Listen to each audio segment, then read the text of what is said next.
What's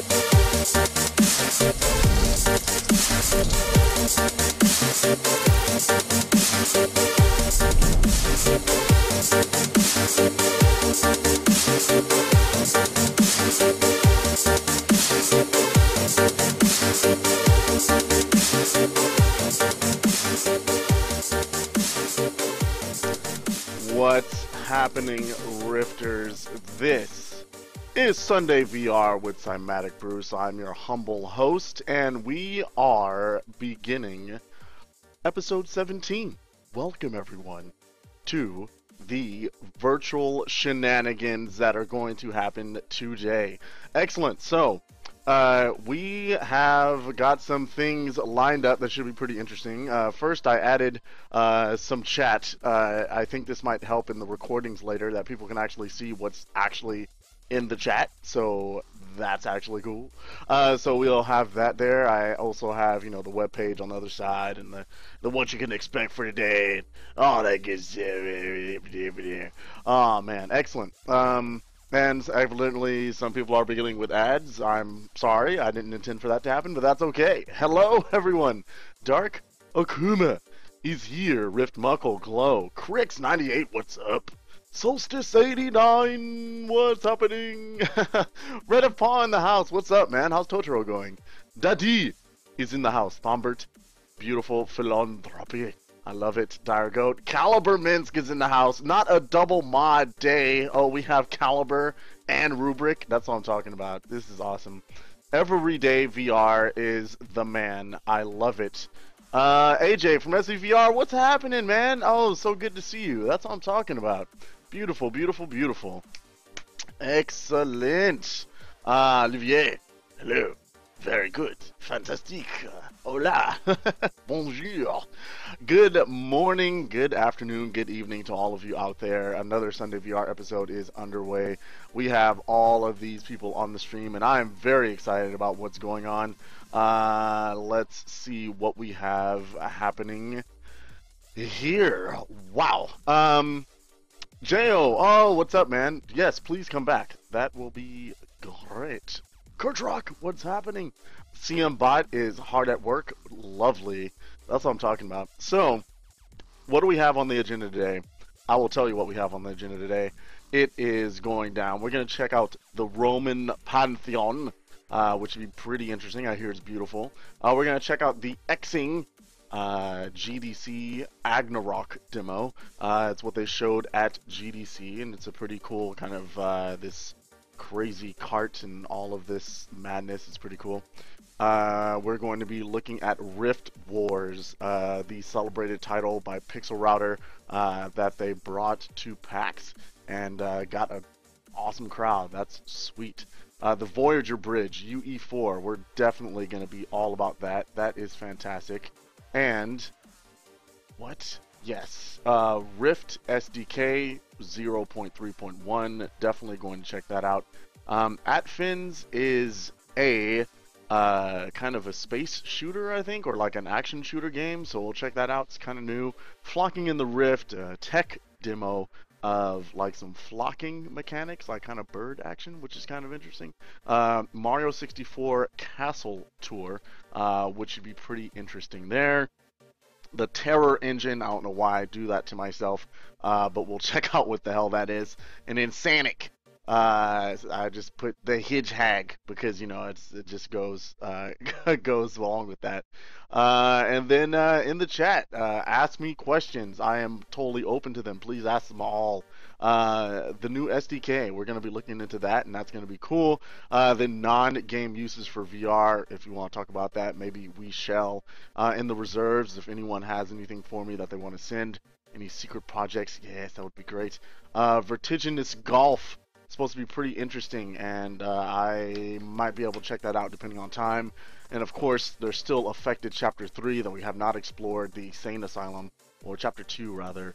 But I don't know if we're gonna get to that at all ever in life. All right, very good. Excellent. Now that I'm looking at Voyager Bridge UE4, I'm not even sure if I actually downloaded and installed Voyager Bridge. That is a shame. Let me make sure that is here. I got everything ready, and I was so excited about this, and I'm not sure if I actually installed the thing. So let me know. I don't think I installed this at all. So let me get that drive going on, that download going on. Ugh, bad prep, man. Sorry, buddies. Sorry. All right, very good. There we go. Summer Camp UE4 class. What I'm planning is to have a little bit of the blueprint stuff, and a lot of the modeling, like getting objects from, like, you know, the characters and like the props, and like putting them in, positioning them, how to combine objects, and doing some of the resize tricks, so this same asset could be like 2 or 3 items in your game because of the way it's skewed and transformed. So there's going to be quite a bit of that, because it's, you know, it's quite difficult for a kid to pick up navigating 3D space with a 2D object like a mouse. That's challenging for some folks, so we'll see how that goes, and we might go deeper, we might not, we'll see. There is a MinecRift mod going on, or something. Shaders, GSL shaders mod, that's awesome. I haven't done any mods on MinecRift or Minecraft because I didn't want to have it conflict with the actual MinecRift mod. So yes, that's something that will be I don't know, I just haven't tried, I haven't gotten into it. Olivier, SVVR, yes, the SVVR conference is happening. It is coming up soon. We are very, very excited. This is going to be so cool. So we have quite a few people coming, quite a few people speaking. We have some things in the works that we cannot announce yet, but Olivia, we'll send you an email with some of those things. I think it will be worth your time. Not only is it going to be a relatively small audience of people, but those people are all going to be folks that are movers and shakers, as it will. So these are going to be the people that either are entrepreneurs and business folks that are interested in virtual reality. Some VCs will be there, people with you know, some money to throw around, which is great if you're a developer and have something that's in good shape and ready to show. There'll be other developers there. There's, oh man, at the very least, if you're going to be there, you're going to definitely meet and form a network of VR developers, which is very, very valuable.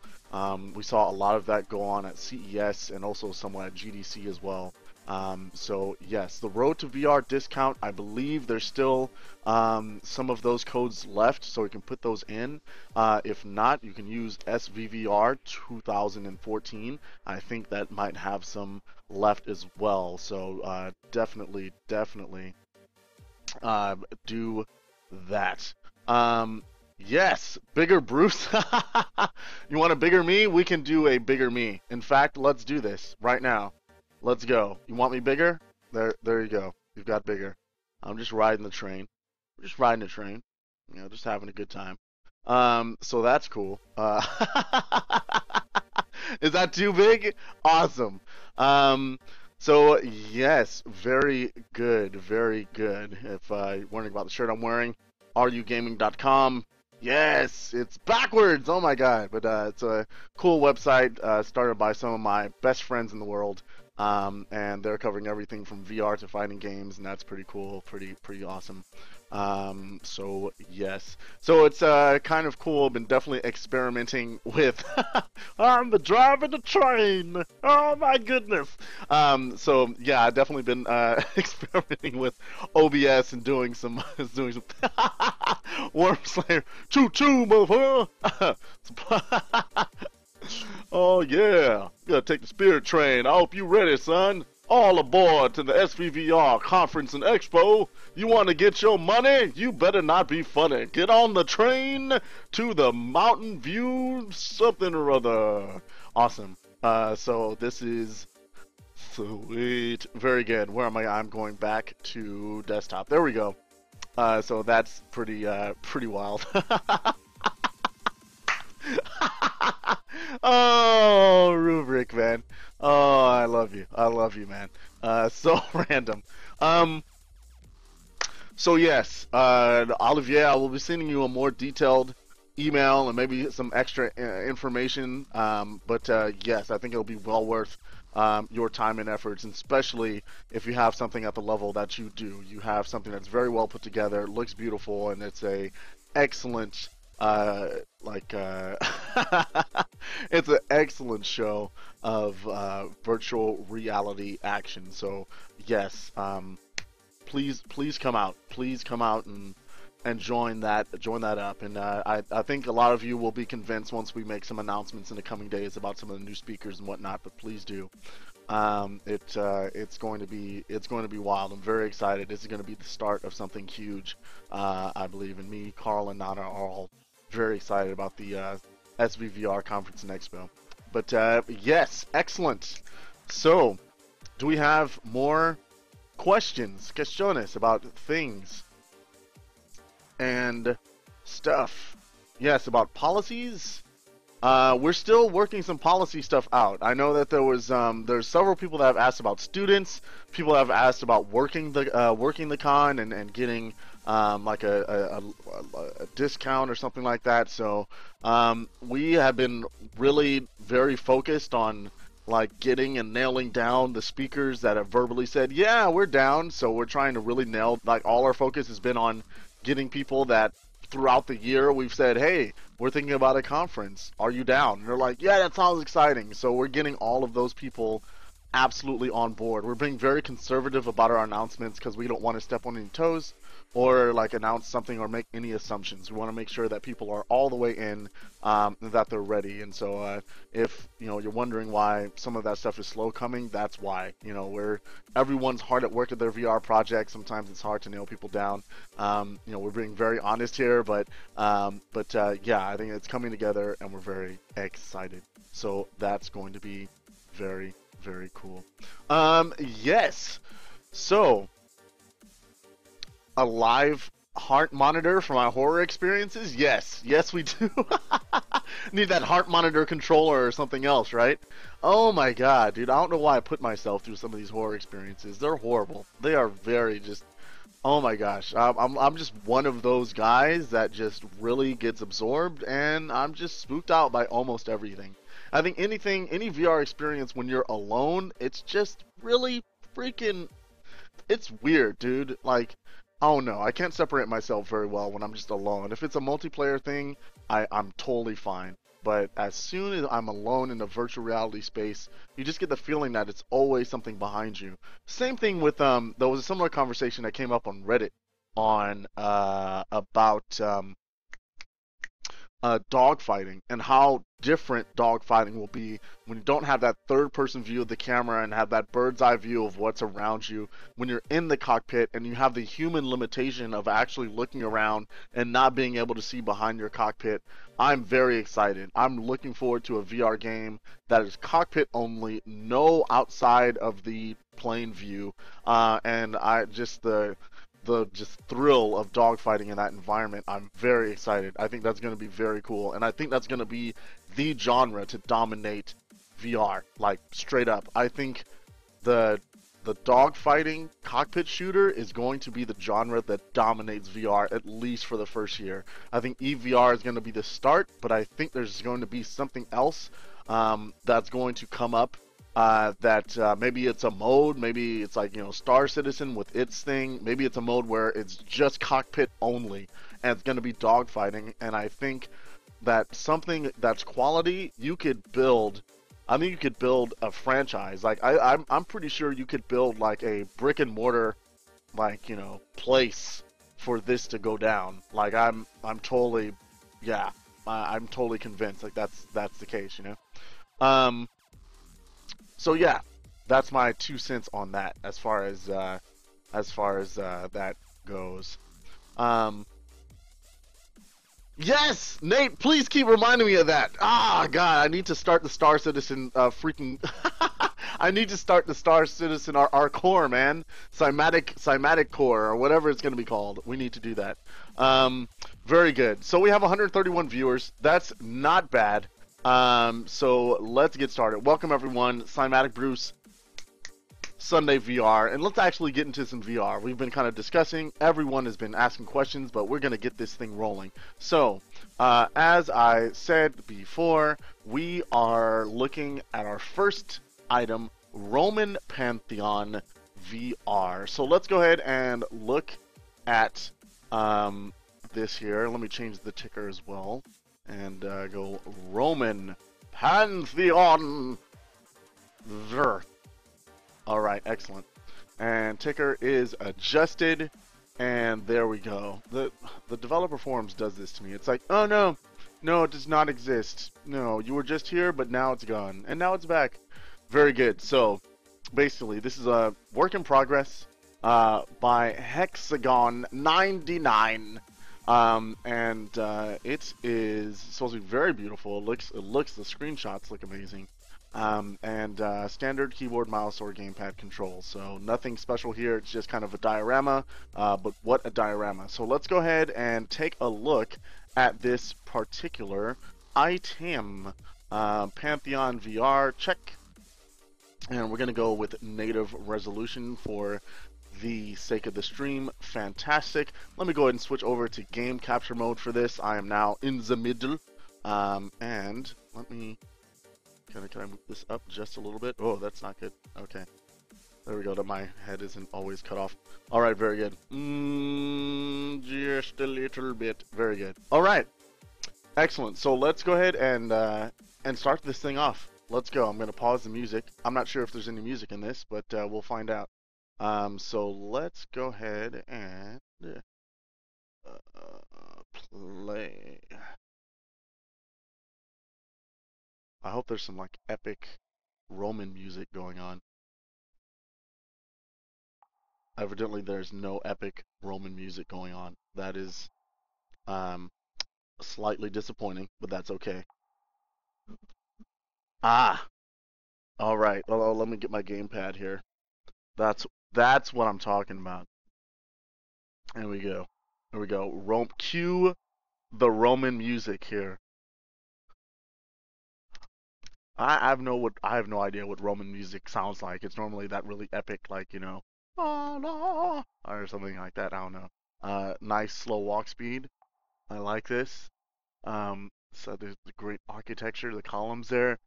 The textures on the top of the columns looks a little bit flat. Other than that, like this floor looks beautiful. Like this light in the middle looks really good, and the sense of scale as far as the roof is very impressive. Looks like there's either paintings. They kind of look like they might be statues from here, but you know the poor resolution of the DK is. Oh, what was that? Well, it looks like there's maybe some Z fighting or something else going on up there. In the corner, there we go. I got some various paintings. I need like a lute and I can strum things. That's probably the wrong era, but I'm just gonna go with it. It's like, you know, like ring. He comes from a land, a faraway place. He is a dark-skinned explorer. He looks at the columns in the Pantheon, where paintings of heroes lie. Or something like that. I don't know what's going on. There's like some lighting artifact going on there. There we go. Like I turned a certain way and it like slowly, there we go, it goes into one eye. So that's a Unity lighting thing that sometimes happens. Looking forward to what's going to be going on in Unity 5. It's very exciting. But overall, this is a really pretty model, especially for Unity engine. Like this looks great, yeah, I'm liking this. I'm liking this. This is like, it's kind of you know how just keeps making me think of how exciting history class is going to be when you can actually visit locations. Oh, looks like this is as far as you go. Looks like that's a kind of a flat picture to give you an impression that there's more outside, but you're stuck there. So that is, yeah, that is awesome. Like history class is going to be So cool when they have like a VR enabled classroom. I think that could be really, really neat. So yes, this is Pantheon VR. Parthenon, right? Parthenon. Yes, that's probably correct. I am a physics major. I'm a physics guy. That's what I got my education in. I am not a history dude. So, Pantheon, Parthenon. How's the head tracking? How's the head tracking here? Um, there is. I'm getting some. There's some shifting for sure. Roll doesn't seem too bad. I'm not sure to space. Am I getting like, I'm getting 60 frames a second, so that's fantastic. Um, but yeah, there's like definitely like when you have rapid head movement, there's some swimming that goes on. Especially I can see it on the lines of the floor. Like things are a little bit delayed there. So yeah, it's comparable to many of the demos I've tried on the DK1. It's something I think I've adjusted to at this point. I saw a question earlier about adjusting or like has the has the magic quote unquote worn off after doing so many demos. And I think a little bit of it I think I've got more a little more critical of some things. Like, it's like the sense of scale is one of the things that still is like smacks you in the face, and you're like, oh, you're always so like it just really just hits you right between the eyes. Like, wow, this is the building and this is very tall. So I've learned to kind of reel in my reaction with that. Sometimes I do get very like surprised and like, whoa, that's crazy. But yeah, it does happen from time to time. That I'm like, okay, this is cool, and I just kind of look at like all the things that are broken and wrong with it, for example. Um, but yeah, for the vast majority pixel router, you are seeing uh, these played for the first time. Yeah, the Cymatic snob, Thombert. Thank you very much. But yes, it's kind of that. Yeah, like I try my best to just make sure that demos actually function, that I can capture them. But I try my best not to play anything before I make a video or do a stream. I really want to capture the first reaction to something. I think that's probably the most useful thing to see for a developer that's watching this, like the developer of this app. For them to see a person play it for the first time and get their initial impressions, I think is important. I mean, I guess I started this whole everything I'm doing is for developers. So, um, there we go. Have I been able to eat with my Rift on? Absolutely. Absolutely. I did read the text for Pixel for RiftWars, and I gotta admit um I did play that before because it's freaking awesome. But that is the exception. I'm sorry I couldn't wait, Pixel Router. All right, excellent. So that was the Pantheon, Pantheon. Pantheon, Parthenon. I'm not sure. Anyway, it's this old Roman building, and it's freaking beautiful and awesome, and you definitely should see it, and it's pretty sweet. But very, very pretty. But yes, I think a lot of limitations of the Unity lighting and other things maybe might be factoring in. But yeah, very cool. I did enjoy this demo. Let me get some tunes back on here, and let me see. There we go. 2% is good enough for that. So let's get that on. And great. So dioramas are very cool. I think lots of potential for education, lots of potential for like kind of travel, just doing experience stuff, and just like kind of scientific things too. Like if you get a very, very detailed model of an environment, and kind of observe that. Like we did a little of that when I went to visit Doc Ock at UC Davis, where they got this lidar, map out of this environment right after a mudslide, and they were like able to, make a 3D environment of with the lidar and go and explore certain areas and make some scientific conclusions based on what they're seeing in like some of the stratification in the mud and like where things broke off, and they were able to see evidence of like pipes and where they busted. It was really cool, very cool stuff. But anyway, I digress. So let's move on to the next thing on our list, which is the XING GDC Agnirok demo. So you can check this, and let me back this up a little bit. So XING, The Land Beyond, is kind of a really cool, it was a Kickstarted game, kind of in the same vein as Myst and Riven, those old school kind of like adventure, slow-paced, very atmospheric environment exploration games, which are very cool.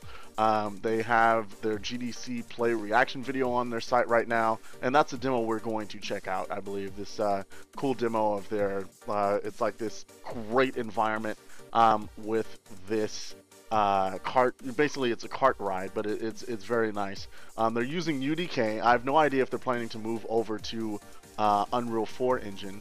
I think there was an article about this game on roadtovr.com as well, so you can check that out as well for XING The Land Beyond. So we're going to check out this demo and check it out. Excellent. So let me go ahead and change this up. Go XING GDC Agnirok. I think that's the way they spell it. Demo.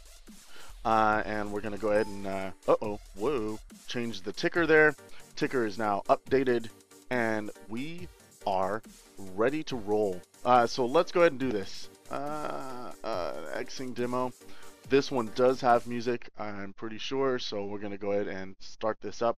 And I'm gonna go to game capture first because it's a UDK title, so it just begins immediately.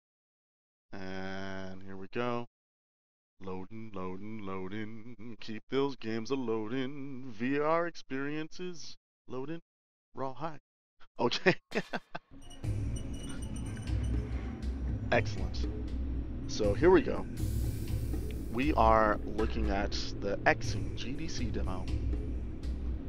And before I start the cart here, just kind of looking at the environment, this is one of those games that really makes you wish for a DK2. Both to have some positional, to move side to side in the cart, but also to look around and just see the immense, awesome detail that's going on. So some very beautiful lighting effects, UDK style. The environment looks awesome, like this cave. It looks very organic, like the structures are built into it. So don't see a lot of seams there. Looks like it came out of some random darkness. And the environment itself just looks very pretty. So we are going to go and start this ride. Let's do this.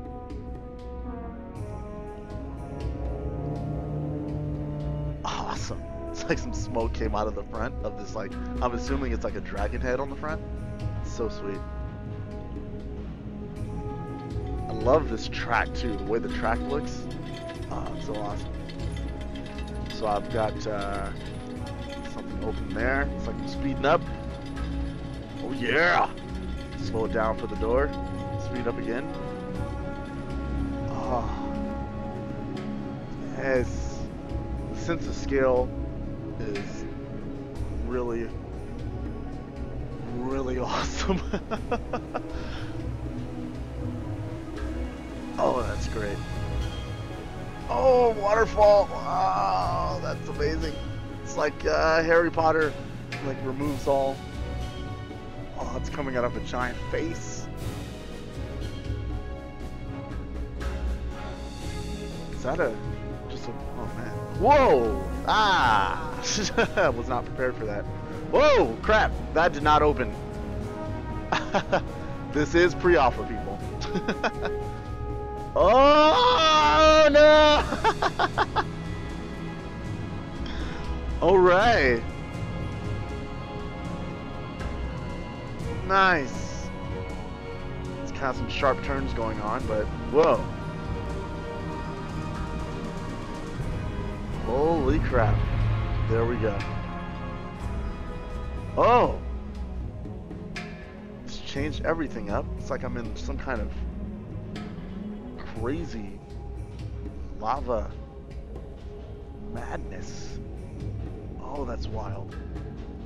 Ah, that turn is really weird. Like the way it's turning on the track. Doesn't feel as very natural, but it's very cool though. Alright, excellent. And it has restarted. And there we go. Excellent. Alright, so this is definitely a title that's, they're going for atmosphere. It's going to be kind of an adventure, kind of puzzle game, and this is epic.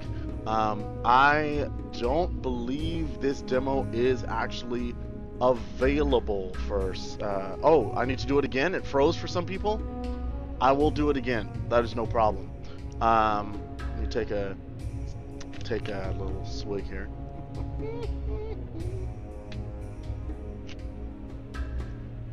Excellent. What do you mean, strange view? Strange view of what? So yeah, so it's stereo is off. What do you mean? The stereo looks wrong? Does it? The images are they?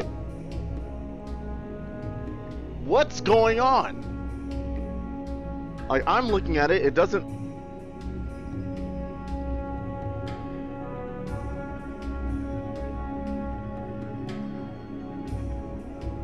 I don't know, what? It's not showing properly? Yeah, I'm not... Let me take off the stream overlay and see if I can...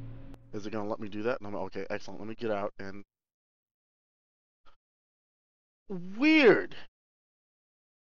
That is strange. So the HMD warp on the capture looks to be off, but when I'm playing, it's on. So I'm getting warping, but looks like there's no barrel distortion on the capture. It's just in stereo. I've never encountered that with a UDK title before. That's weird. Okay, so that's why. That's why it looks weird to everyone that's using a Rift to watch the stream. It's maybe it's a UDK update, maybe it's something else, but it's I'm capturing as administrator, but I haven't seen that happen before. So yeah, the capture has stereo but no barrel distortion, but what I'm playing does have barrel distortion and it looks great. So that's weird. That is weird. All right. Mystery solved. Strange. Very strange.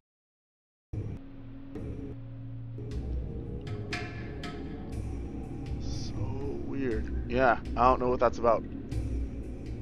Is there also, are you getting image inversion as well? Wow. That's a new one. That's a new one. You think this is episode 17, you've been streaming a long time, and that's weird. What's up, Shiny92? How's it going? Yeah, so I'm getting distortion, and it does not look to be inverted stereo on what I'm seeing. It looks perfectly fine, and it looks great. So, looks like in the capture there's something that's being lost in translation. So weird. Is this from SDK 3.1? Oh, I didn't see that.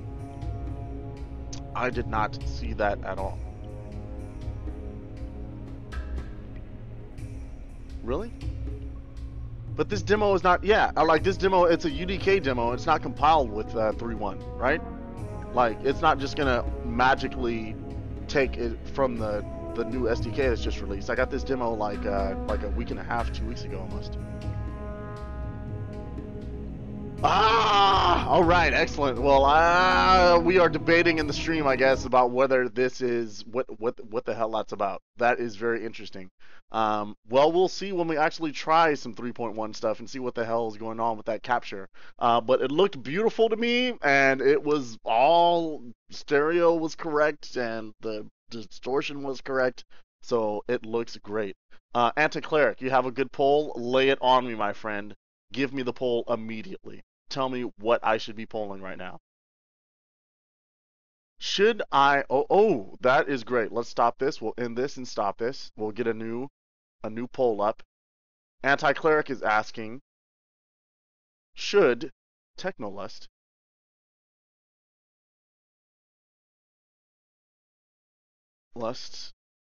be open to non-VR? All right, yes. And yeah, should it have a regular version? Should there be a non-VR version of Technolust?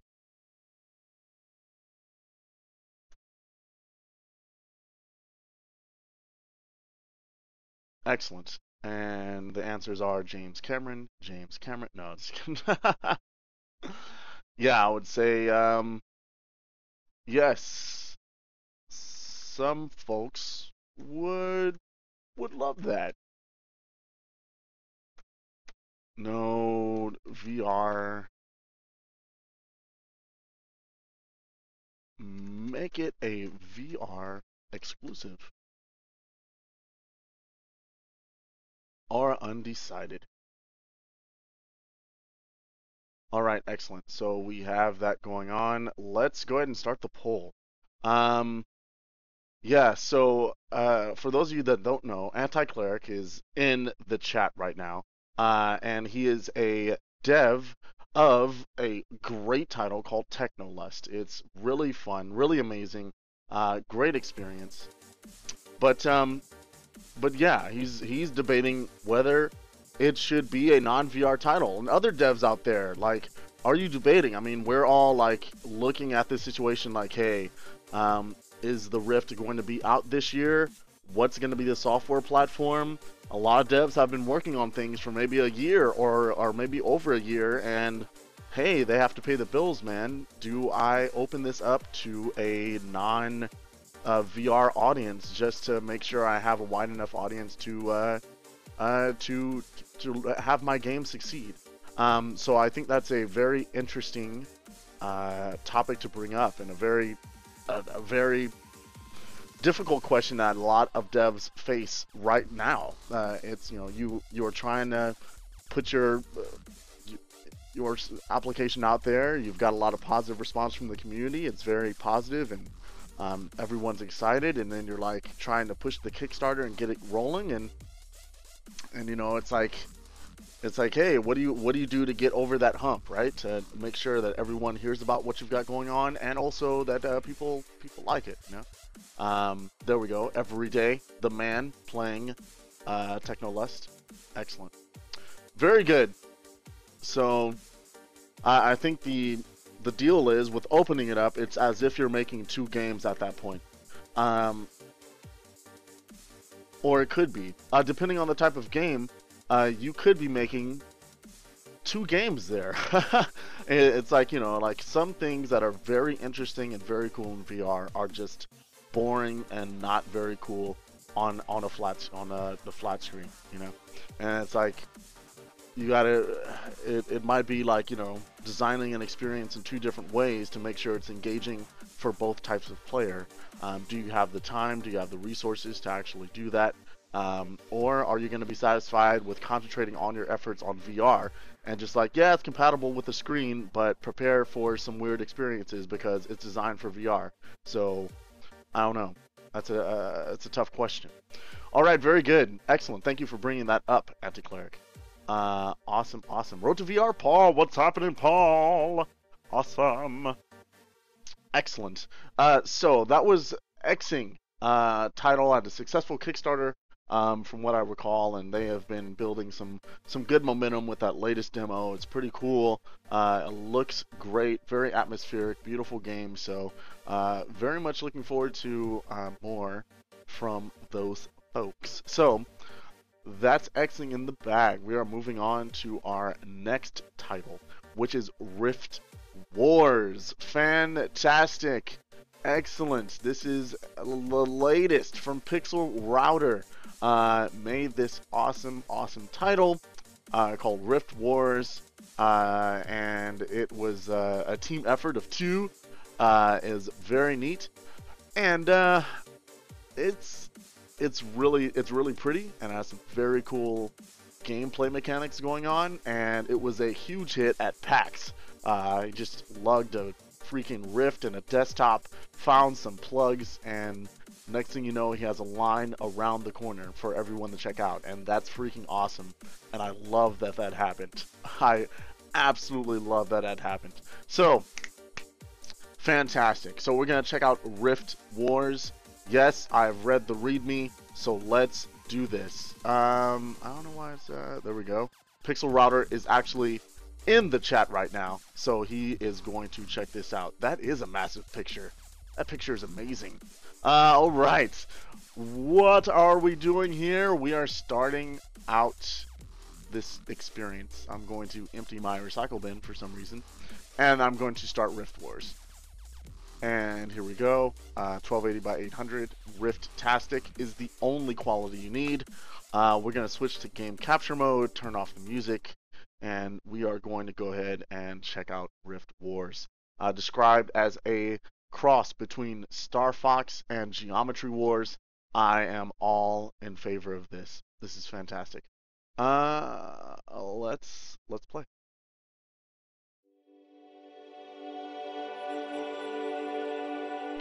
You can do it. You can capture this. Come on, OBS. What's happening?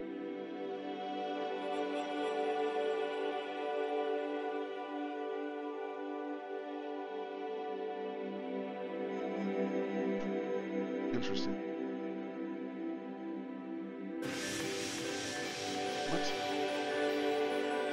What?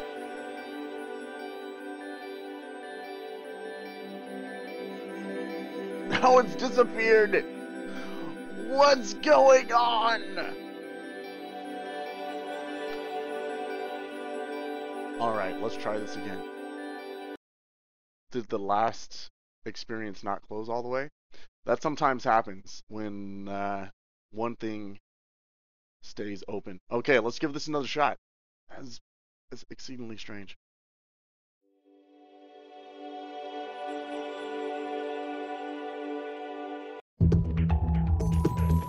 RiftWars.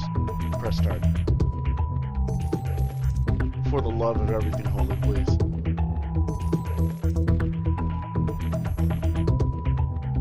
I've got nothing. No.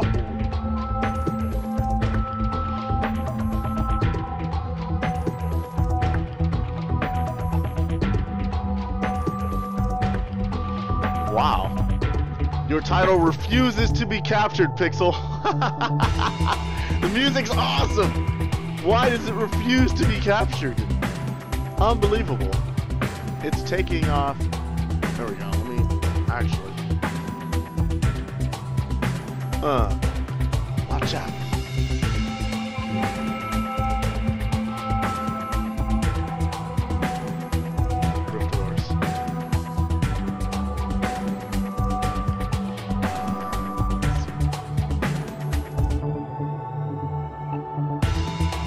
A thing that F12 is already in there, so no, that's not it.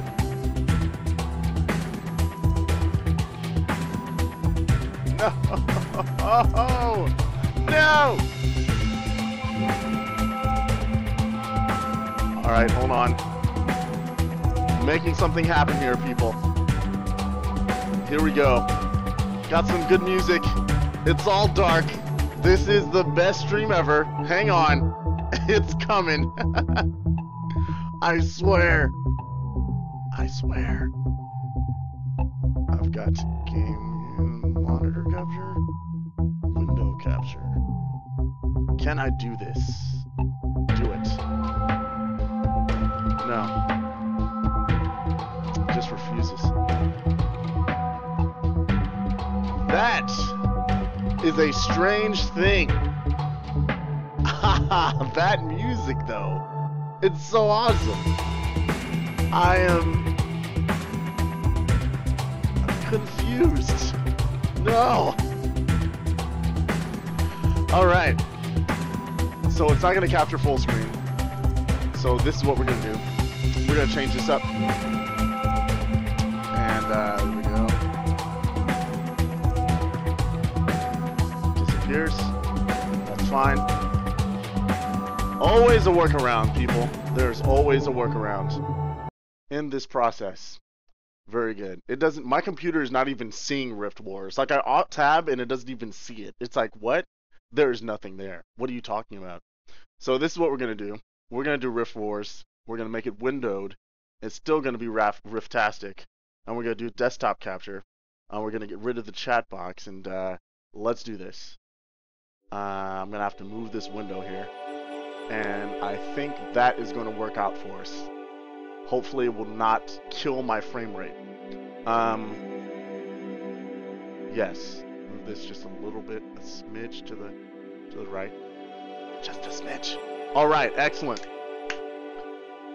There it is. I have no idea. The stream looks worse than the actual. Okay, the frame rate here is not too bad. Okay. Work around. Always looking for the best frame rate for my stomach's sake, but that's fine. So we're looking at Pixel Router VR. This is the beautiful environment that did their lighting demo with all of those infinite looking awesome things, and this water which looks beautiful. I press start, and there we go. I'm looking at RiftWars, and I'm now cruising here. And that's cool. We've got stream. We're good. Excellent. I'm using the Xbox controller. Left stick is to move your ship. Right stick is to move your aim, I believe. You can use your triggers to shoot. And also there's like this collect homing, like this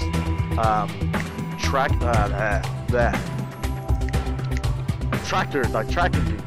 Freaking, you know the word. That brings all of the, like, the power-ups and like the stuff you get in. So it's a timed trial, and we're just gonna start here. So I've got some aiming there. I can aim there. Here we go. There we go. And I look at these things, and I can press the left trigger to collect them all. And there we go. Let's go, let's go, let's go, let's go, let's go, let's go, let's go. Gather them. Let's go, let's go, let's go. So the thing is that the look mechanic is strictly for picking up all these power-ups. You have to look at them for a certain amount of time before you collect them. The shooting is not based on look. That's actually based on the right analog stick and the position of your ship. Crap. So what ends up being is something that takes a little bit of adjustment. Come on, come on, come on, get it, get it, get it, get it, get it, get it, get it. So you're kind of alternating between blowing shit up and trying to gather power-ups to get, points. The thing about gathering this, it ups your point multiplier, but it also speeds to the whole ship up, getting you to the end faster, which is, makes everything more difficult. Also, you might notice the red circle in the middle, that's charging the tractor beam, so I can't just keep holding the tractor beam. So again, this is like a awesome dynamic mix of all types of challenging game mechanics that are going on that are competing with each other. Come on, come on, come on, come on, get all of it.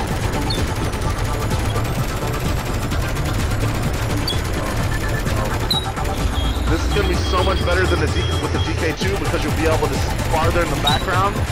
Shooting targets farther in advance is going to be a big help here.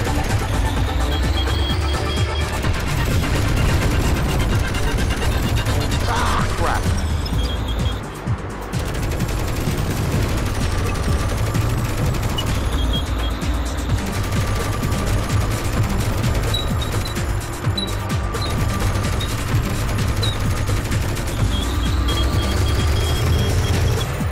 Alright, I'm gonna stop talking because I gotta multitask to get off. It's so hard. This is such a challenging freaking game. Come on. Damn it. If you blow off stuff when you're on top of it, it's too late. You lose. You're not collecting anything.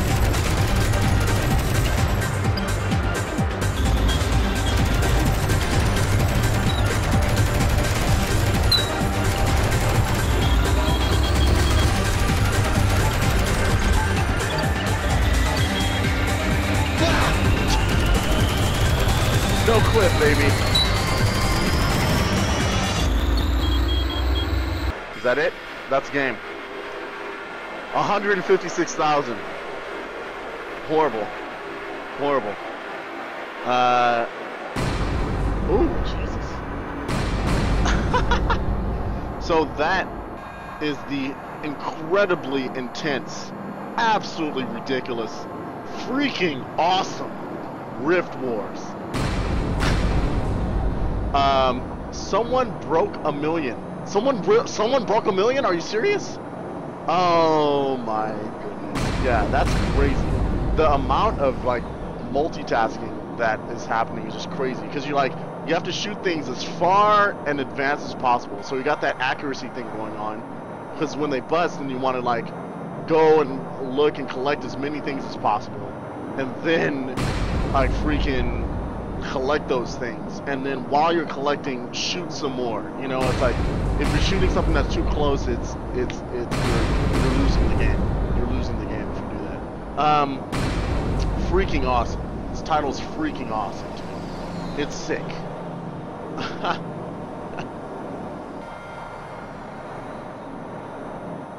Yeah. I had to switch over to there we go. Let me get the chat up here. It's some awesome stuff that Ruby's posting. I love this stuff that's been posting right now. Do a barrel roll. Yeah, so Pixel Router, this is an awesome experience. Once I understood the system a lot more, it felt better to play. The very first time I played it, I actually felt a little weird, because I think I was constantly trying to change the ship's aim with my look. So that actually resulted in a bad experience. But doing this, like, as I did now, like, looking explicitly for the green stuff, focusing on that, using the right analog stick to switch my aim, made a hell of a difference with the comfort of the play experience, which is very cool. So, excellent job. Excellent job, both of you. It's really amazing stuff. So way to go. Excellent. Oh, I didn't even change the ticker on this either, did I? That is a shame. So for those of you wondering what the hell I'm playing, this is RiftWars from Pixel Router. The demo was just recently released, and it is a pretty amazing one. Like I said before, I think this is the genre that dominates VR, and I'm just, yeah, absolutely, very good. Awesome. So, RiftWars in the bag, amazing. I kind of want to play another round of this game, because holy hell, that's freaking awesome. And I think that's what's gonna happen. So there we go. How about that? Very good. You just press start. It starts from the beginning. And we're gonna do this again. Here we go. A little better this time. Aim for stuff that's in the way far. How the hell does someone break a million? It's like everything's so busy. It's so hard to see everything that's ahead. Huh?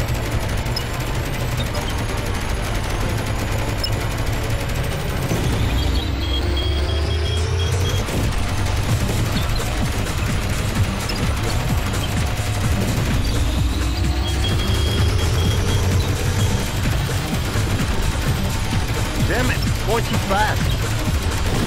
How the hell do you break a million?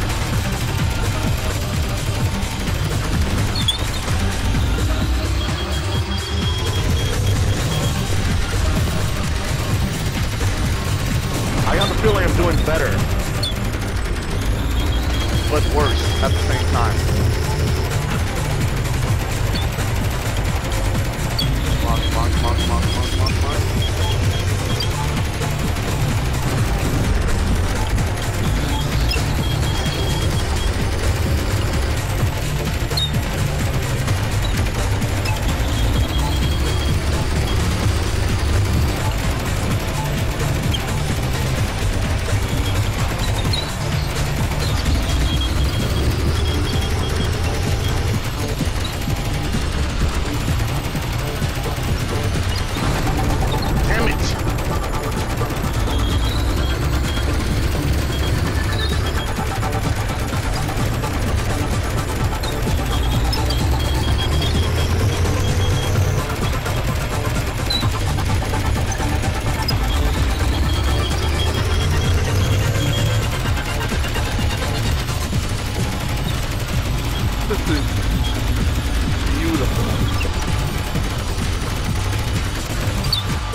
Come on, blow up!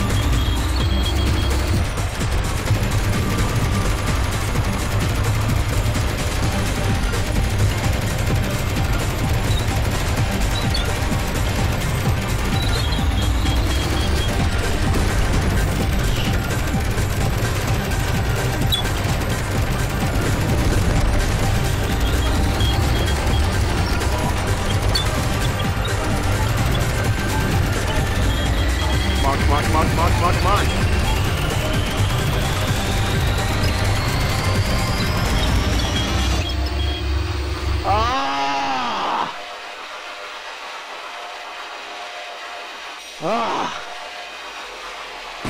Okay. Improvement. Not bad. Not bad. I can do better. But, dude, that game. Dude, this game is so... This game is so legit, dude. So legit. Jesus. It's so awesome. It's super intense. It is hard to talk while playing this game. Pixel, dude, I see why you guys had a line out just around the hall. Because, wow. Like, this is freaking awesome. And the DK2 is just going to make this more awesome because you'll be able to see so much farther. Like all of the pixel, like the particle effects of things blowing up is like occludes your view deep, just because the pixel the resolution is just so low. But I think with higher resolution, you're going to be able to see a lot of the fine details in the distance, even with things blowing up in front of you. That will make all the difference. Freaking awesome.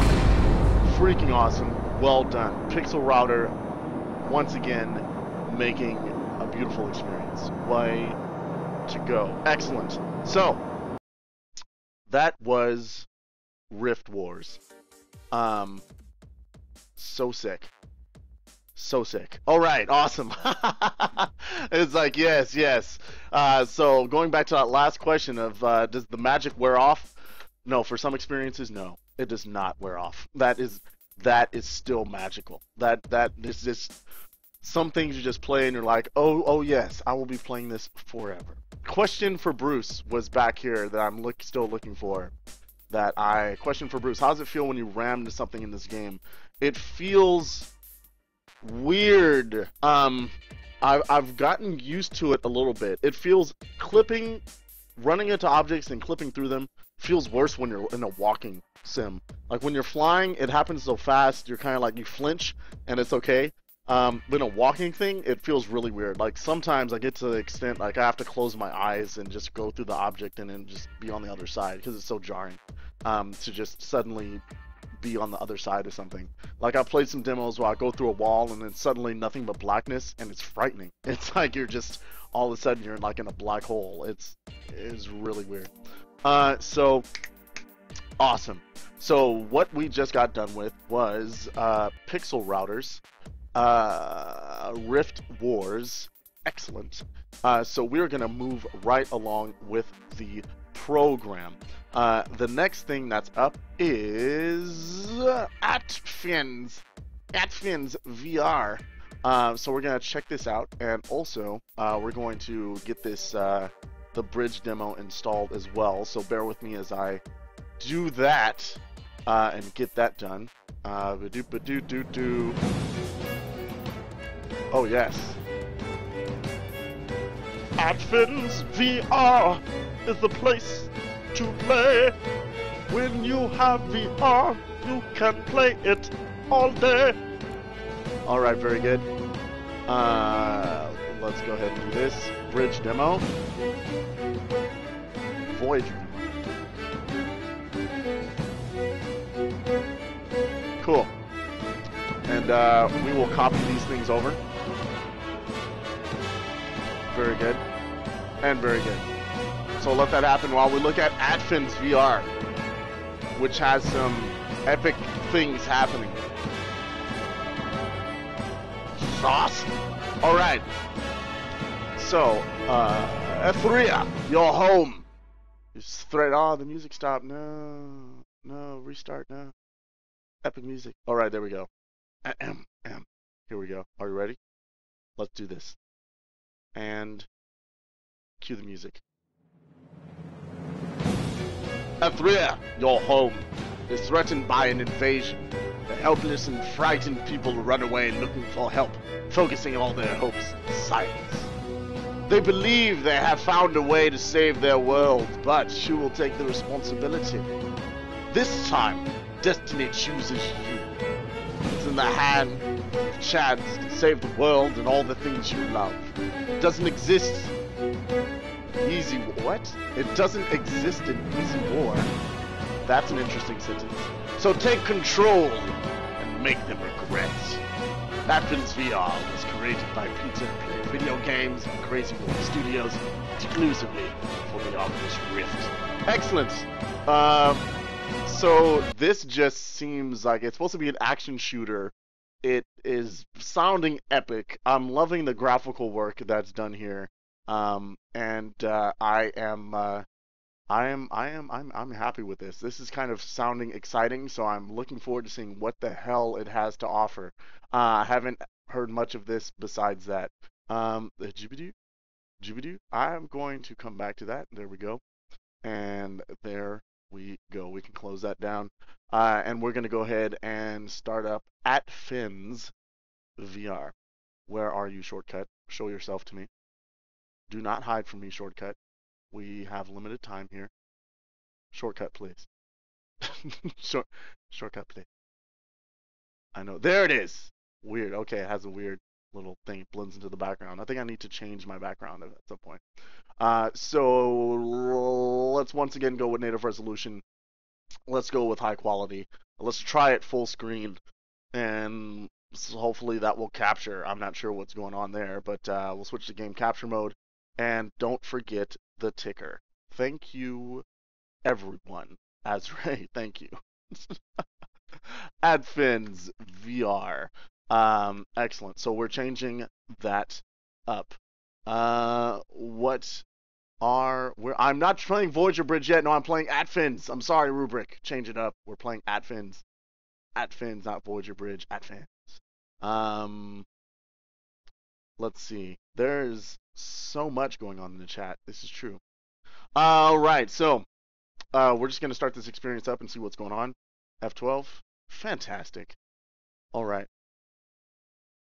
Oh, well, hell yes. Let's do this. I love when it starts up with a little tutorial section there. So I love these pictures. Please don't wear your Oculus Rift for too long. Watch out. Don't break all your shit. Let's see. Health warning.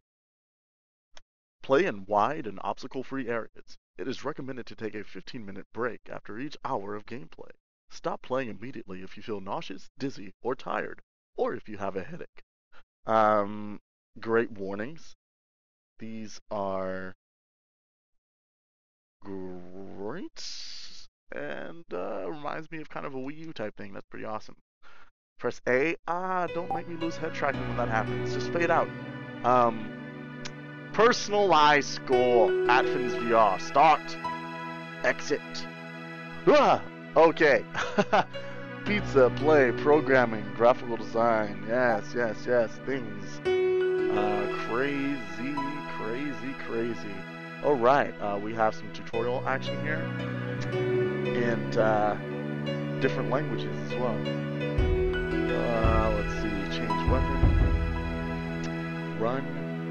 Player move. Visor and hub information. Okay, this is what I gotta keep turning here. Here we go. A little more. Right trigger to shoot, Y to jump, start the pause game, and rotation. Okay. Excellent. Interesting indeed. Let's start this off. It's loading. Every war has a beginning. Our war came without warning. Okay. Like the hammer strikes the anvil. With Ordred. Oh, let's just fight. Ordred stuck in Korea. Population seek refuge and fortress, waiting for miracle. Brightest engineers and scientists have rejoined the forces. Search for a new defensive weapon has given birth to you! Our last hope.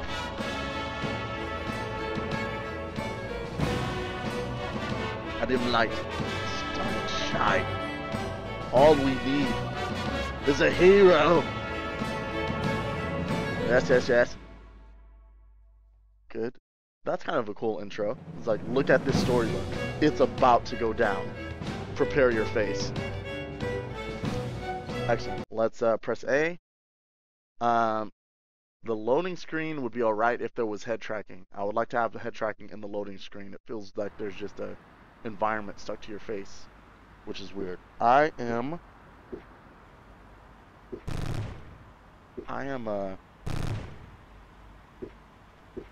unable to rotate.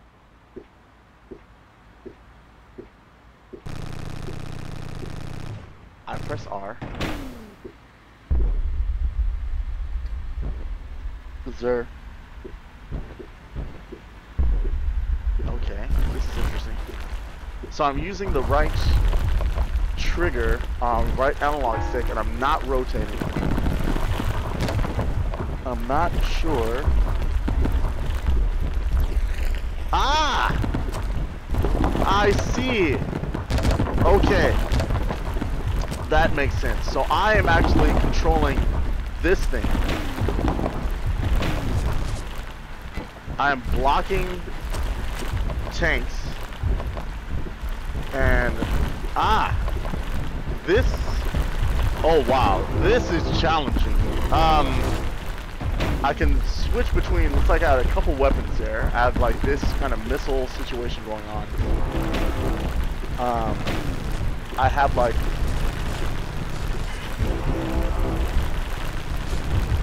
Am I able to see like on this pedestal? Is this a better place for this? Should I have stayed on the pedestal in the first place? Oh, this... I'm sorry, people. You should not have left your last hope to me. I am so sorry for everything that has happened. So I'm able to shoot these incoming tanks. I have like kind of a machine gun weapon.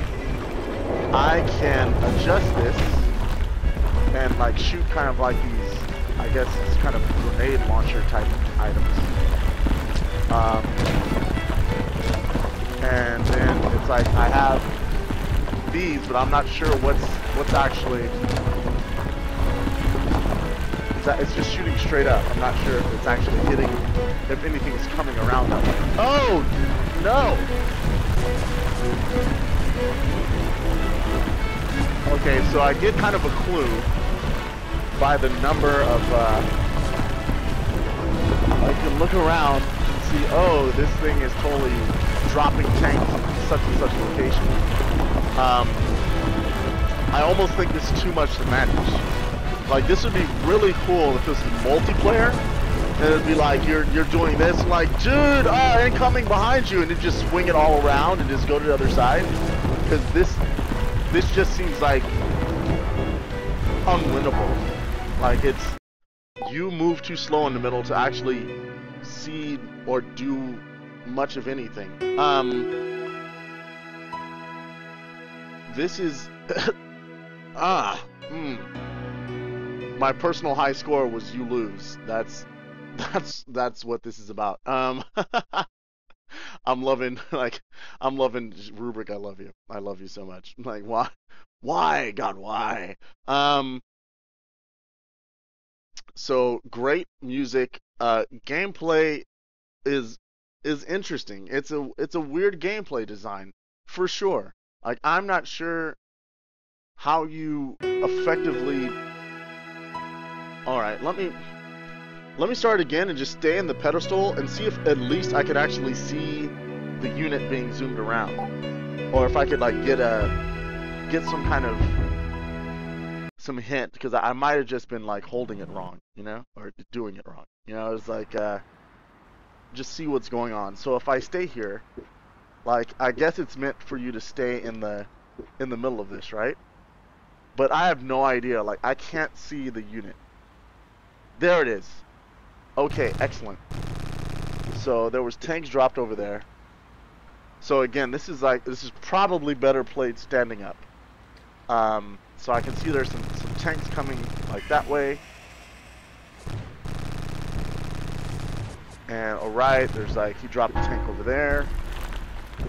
It's not really okay. It's giving me a score, so 250. I thought that was a crosshair for a second. So at most, it's really tough to kind of see what's going to be going on behind me. Like, see, like something's going on down there, but I have no idea what it is. So this is a little more manageable. But yeah, like, this is not a sit-down experience. Like, you will definitely be expected to like kind of stand up. Yeah, let me try that for a second. Let me just stand up real quick and see if this is I think it'll be a better game experience standing. Yeah,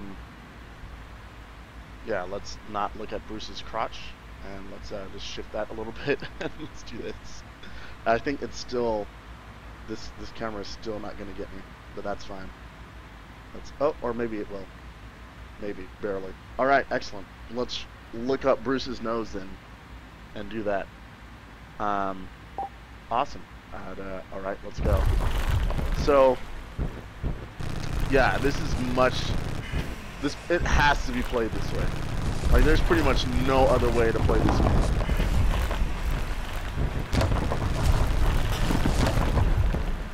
No way. Like, yeah, like you have to like just not move and just look around. It's a literal tower defense, and this is tough. And I've lost track of the units. There we go. I'm losing all kinds of stuff here. I don't even know what was that? Like, there's too much to keep track of. Like, my head would have to be on the swivel, I guess. Like what is that? What is even happening right now? Jesus Christ. Ah, get there. Alright, much more playable and enjoyable standing up. Probably should have specified that, or maybe it was in a readme or something. Ah, don't launch these things at my face. That's very rude.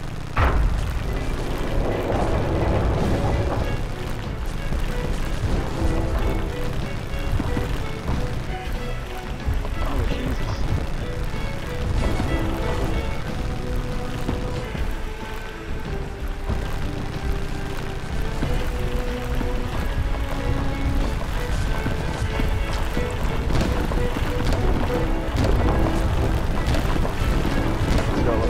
Let's go. Ah! I just feel like I'm like starting a losing war, and I'm not getting like I don't have any fine tuning with this unit. Like it just zips. Like I need some more. I don't know, some more fine control. Oh, I see. I have little exclamation marks there to kind of let you know, hey, there's something over here. Yeah, this would probably be the bomb with 2 people. Like the gameplay concept is a bit sound, but yeah, I think 2 people. Oh Jesus, I didn't even know what way I was facing. Yeah, I think 2 people doing this at the same time, both of them having a unit that kind of go in concentric circles or something, would be freaking awesome. That might that has some potential, but yeah, definitely. Up and down arrows on the pedestal. Oh Jesus! Of course they were. Of course there were arrows that Bruce didn't see because he's an idiot. I'm sorry. Jesus. So bad. So bad. Do it again? Palmer would hate this.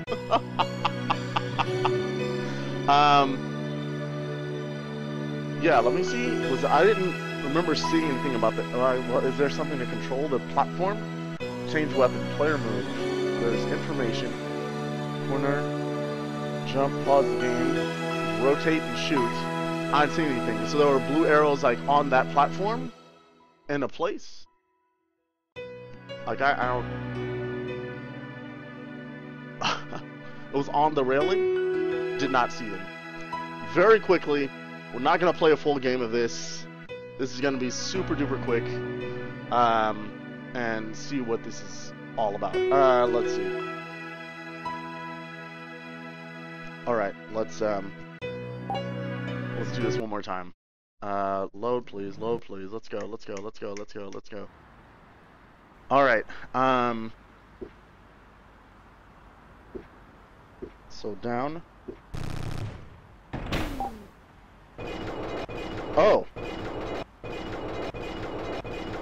So I have to use the D-pad, then I can use this mode to do that, and now I'm done. That probably should just happen automatically. So this is a little bit better. That weapon is useless, as is this one. Like the tank just totally dodged that. He's like, screw your catch. What happened? Where'd he go? Are the red ones just more dangerous and dodge less or something? Oh, geez.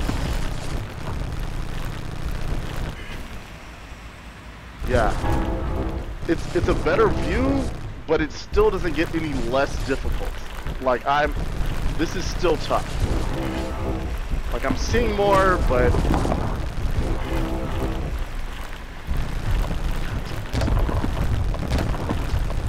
like there needs to be some other indicator that something's going down, because I'm just like, I feel like I'm doing worse with a better view. Like,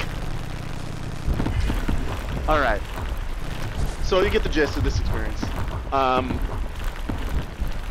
It's a pretty cool game concept.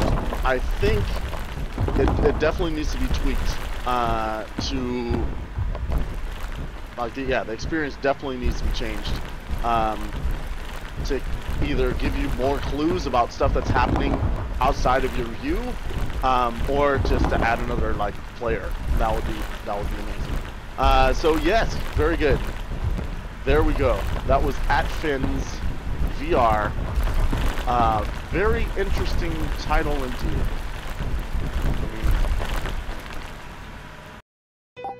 Go back to the menu. And exit. Fantastic. All right. Yeah.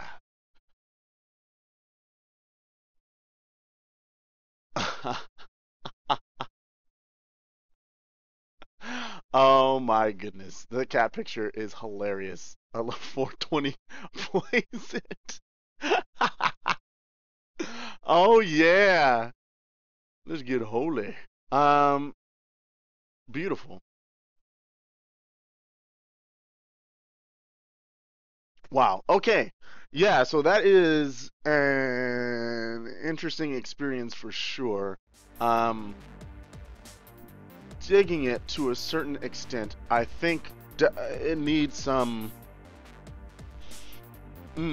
Yeah, there's some things that should change. I would say if it was ranked out of 10, in the current spot, I would rank it probably a 7 out of 10. The reason being, like, it's a great premise. It does some interesting things. It definitely should communicate to the user that pretty much it needs to be played standing up. Playing it sitting down is not preferred. I don't want to I never want to downgrade a game for being difficult, because it's difficult. But yeah, like, I think there should be some more things communicated to the player, and some warning things. I don't know. Yeah. Everyone's saying 4s and 5s. Yeah. Maybe I'm nice, guys. I'm sorry. I'm nice. I think I'm a type of person that will rank things at the mid-level higher, but I'll give nothing a 10. Like, everything is 9. Like, it's 9 or below.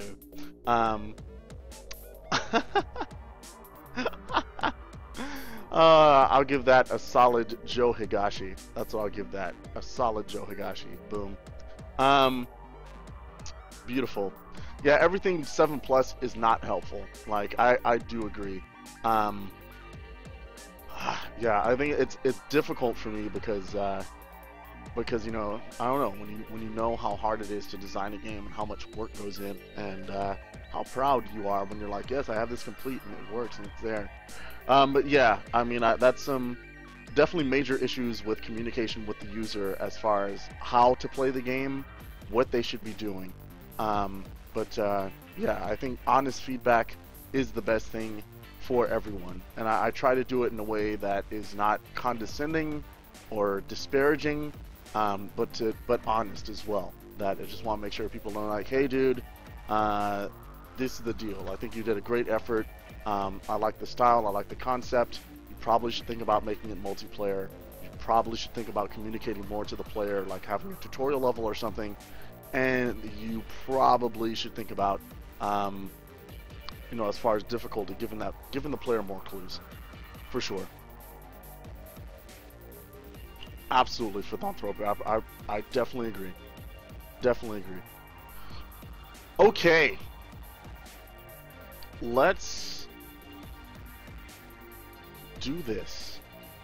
Oh my God. Okay, this is what we're going to do. We just got done with Atfens VR. We are moving to the next thing that is on our list, which is the... Did I miss something? I did miss something. Voyager Bridge UE4. There we go. So this was posted actually on Reddit. It's by the one and only T-Mac. He's amazing. So we're gonna go ahead and do the thing with this stuff. I will look at the README, and there we go. That's very straightforward. Thank you. That sounds good. All right. And bridge demo. Let me go ahead and send this to the desktop, and then we can get rid of that. There we go. And so the Voyager bridge demo. Let me actually look at the developer Oculus page as well. If you want to get this demo, you do want to make sure to get your VC++, Visual C++ redistributable as well. And there's some screenshots. It's just a beautiful Unity environment of the bridge of Star Trek, the Voyager. Oh yes. Oh yes. I am so ready to nerd out over this. You have no idea. I'm so excited right now. Let's do this. Where did my shortcut go? Please. There it is. Bridge demo. Let's make this happen. What is this? What is this? Stuff and things. That's my MO. I open the README. That's as far as I go. That's as much commitment as you get out of me. I open this README, damn it. That's it. Let's start this up. Freaky, yes. Let's do the game capture. I have no idea. I'm gonna keep the music on. And let's start up the bridge demo. Allow access. And excellent. Do not close. No, do not close the program.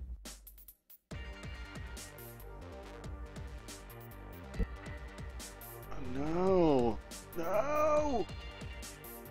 Why is F12 an exit key? Oh, hold on a second.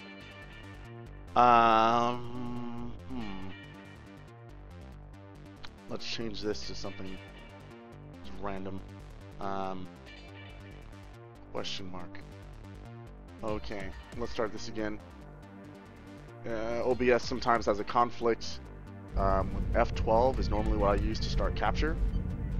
And there we go. So pressing F12 was a problem. So now worked around that. So now what we have to do is put this puppy in stereo. Which I'll open the console and put stereo on. And there we go. We are in there like proverbial swimwear.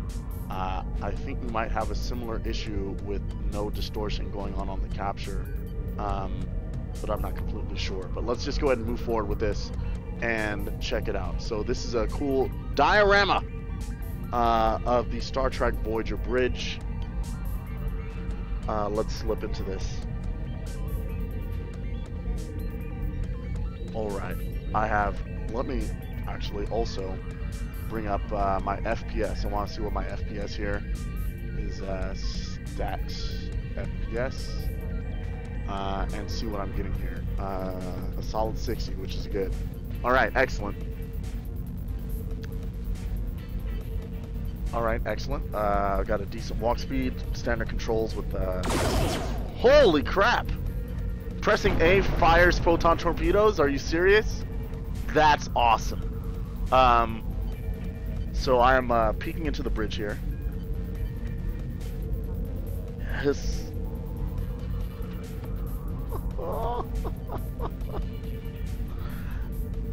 Does feel weird without a body, but this is so cool, man. The only way this could possibly be cooler if the panels moved. Red alert, people. Red freaking alert. Oh, this looks beautiful. So the lighting is very pretty, very soft. The textures all around look great. All of the panels actually look pretty sharp. The big text, of course, you can read, like where it says engineering. You can't really read any of the little stuff that's here, even like the the numbers and letters. I can't really read that. Maybe in the TK2 you would be able to, and that would be pretty awesome. I also would be awesome to be in the DK2 and like lean over the panel or like get closer to it. Oh, that would be freaking sweet. So we're checking out here. Got some hallways.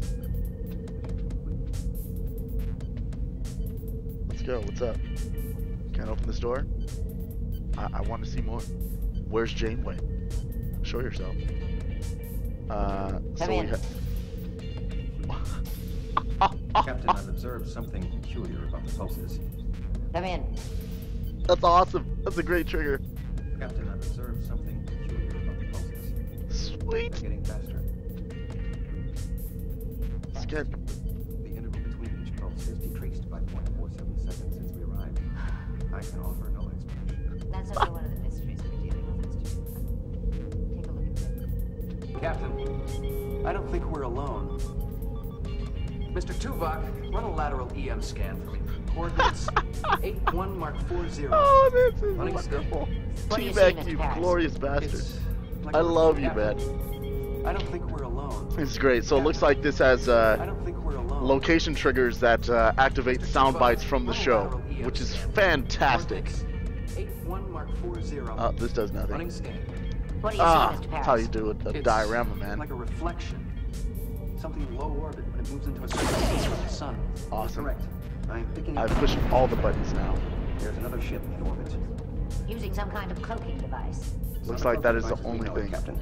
Can't say for certain what it is, but the ship does employ some kind of masking circuitry that has Wow. affected our sensors. Voyager Just waiting. wow. Captain. Any unexpected life signs down there, Commander? Oh man, Nothing but bloodworms. Neelix wants to bring some this back for is like a Tartari dream wants to come make. true, man. I'm trying to talk him out of it. It's like I want to Picking up cry. an unidentified ship in low This orbit. is just Electric great. teams This prepare is to just so transport back great. while we investigate. So I can say, I mean, the lighting effects here are fantastic. It's not only like soft, but it also has kind of like an afterglow, like a bloom effect going on, which is amazing.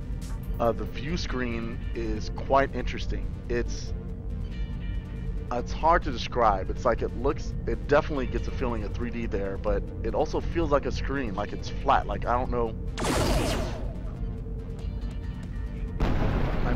if that's like activating a random. Yeah, it just produces the effect from random location. It's so weird. When you look at it from this angle. Yeah, it definitely seems to be like a view screen. Like it's not 3D. Like it seems to be you're looking at something flat, which is an interesting take on that. That's very cool. Do not worry. Man, this is so cool. Performance-wise, it's doing great. Latency is very low. It's very sharp. I'm not getting any of the swimming that you would get, or like for example with Pantheon VR. I'm not getting that here. Looks like I'm holding a very, very steady 60 FPS, which is wonderful. And wow, this is probably the best diorama I have yet experienced to date. Yes, this is I think this is the best. I think red frame is awesome because it's like it's an environment. I think this is it's up there and there's like, you know, the room and blocked in, which definitely have their like personality, and it's very cool. But this experience, at least for me personally, this tops those for sure. Like this is just awesome. Like I just want to stay here, and like I want to change the music. Like the music is kind of needs to change. Like we have the atmospheric like kind of beeps and bloops going on. I want to just blare some Star Trek like soundtrack, and just like I don't know, have this one of these like read an ebook or something, like, or I don't know, or watch Star Trek episodes on the screen or something like that. Like this is freaking unbelievably cool. Wow. That's awesome. That's awesome, man. T-Mac, well done. And I think it's just a nostalgia factor, man. Like I do love Star Trek, and having an environment like this, like to geek out. I'm seeing a future of VR, like, you know, your meetup.com becomes, oh, we are part of the Star Trek club. Come to the Star Trek virtual meetup on the bridge of the Voyager. You know, like vrmeetup.com. Like, you know, it's like, let's talk about whatever at in this. Oh man, so cool. T-Mac says fire several torpedoes at once. I'm never one to deny T-Mac. Let's do this.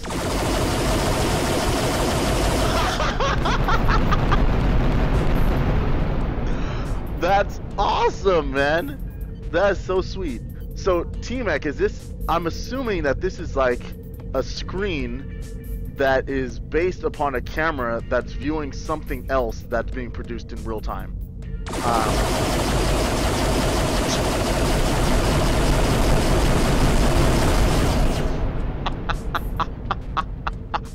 That's delightful. So that's freaking cool. That's freaking cool. Man. Gone! Oh my. That's great. That's great. I'm kind of speechless right now. Like, it's a faithful representation of Bridge. It looks wonderful. It's just an incredible experience. Like, Wow.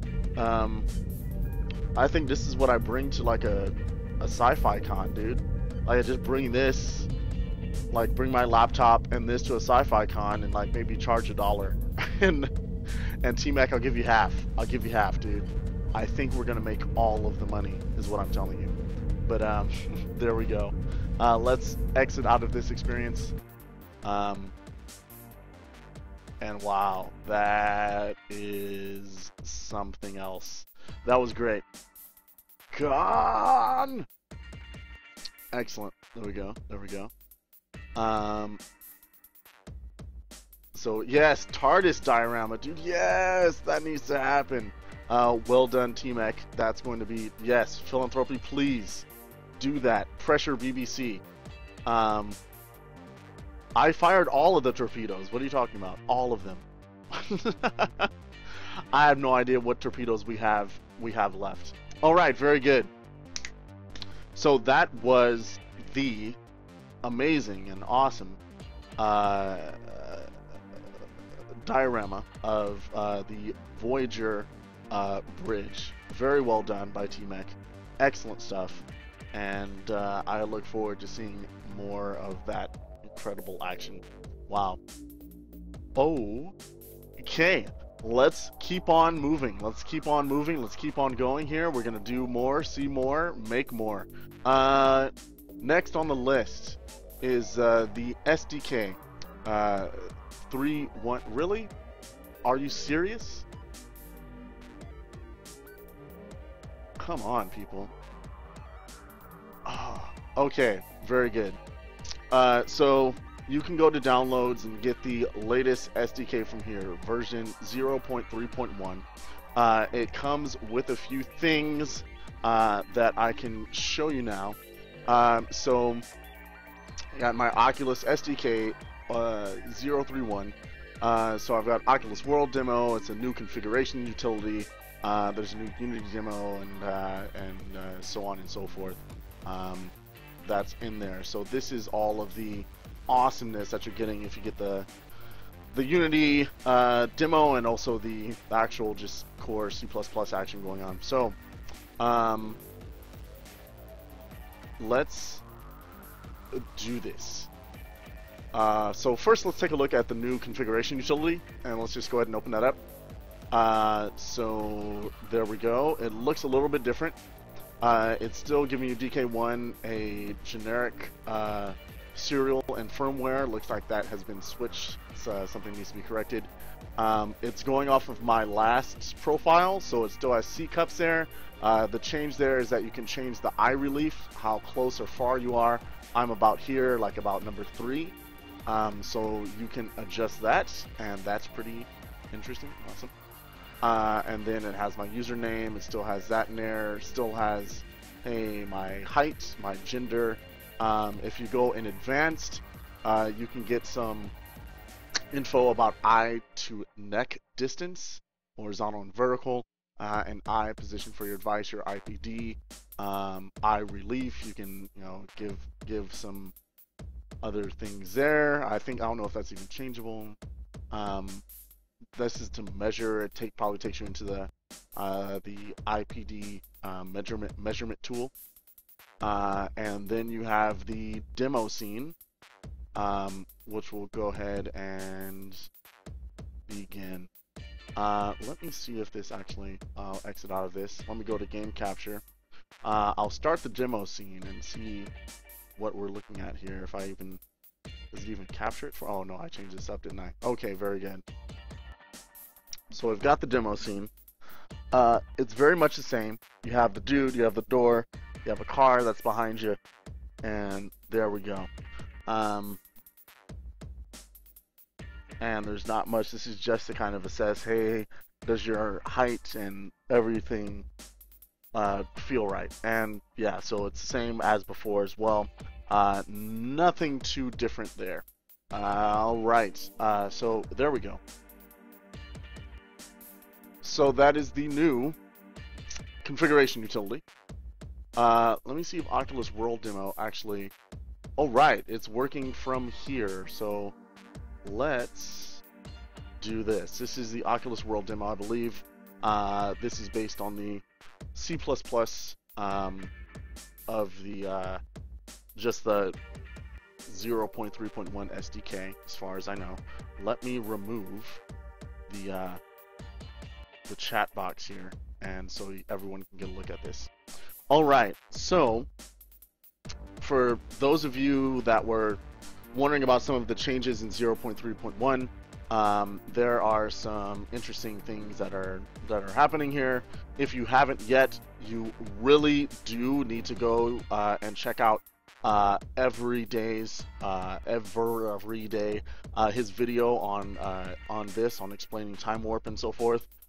Definitely need to check that out. It's an excellent demo. Well done. Congratulations every day. It's excellent stuff. So basically what we have going on here is there's been some improvements to the tracking, some improvements to latency, and one of the the main features that everyone's talking about that was spearheaded and looks like it was implemented by John Carmack is something called time warp. Essentially that you are lowering your latency and increasing your frame rate by taking the Z buffer data, taking the data from the pixels on the screen, and extrapolating how that picture has shifted in the short term, and making sure that you're staying on time with the deadline of the refresh.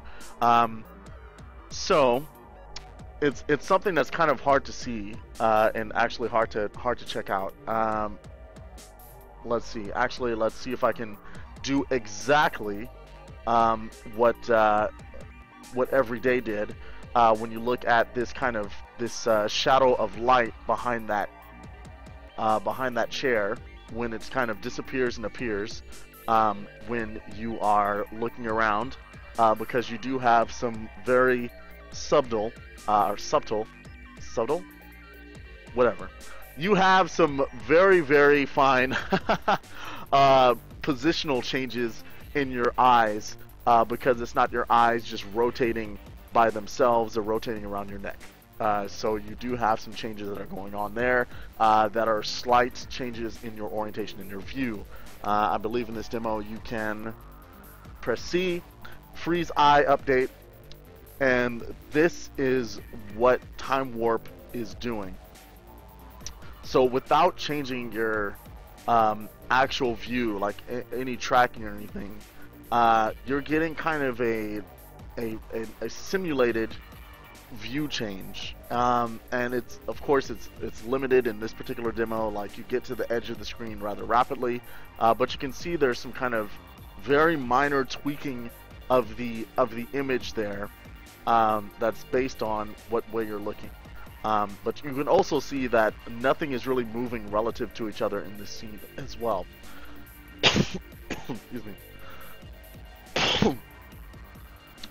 So you can see a more, or see and hear a much more in-depth explanation from this, or explanation from this, from some of the early blog entries from John Carmack. He actually talked about this before he joined Oculus, and also by, and there we go, and also by Everyday, who did a wonderful video explaining some of the consequences and some of the underlying technicalities that make this work. What it boils down to is that the software on the back end is shortening, or it's kind of it's filling in some information for you for over very short distances.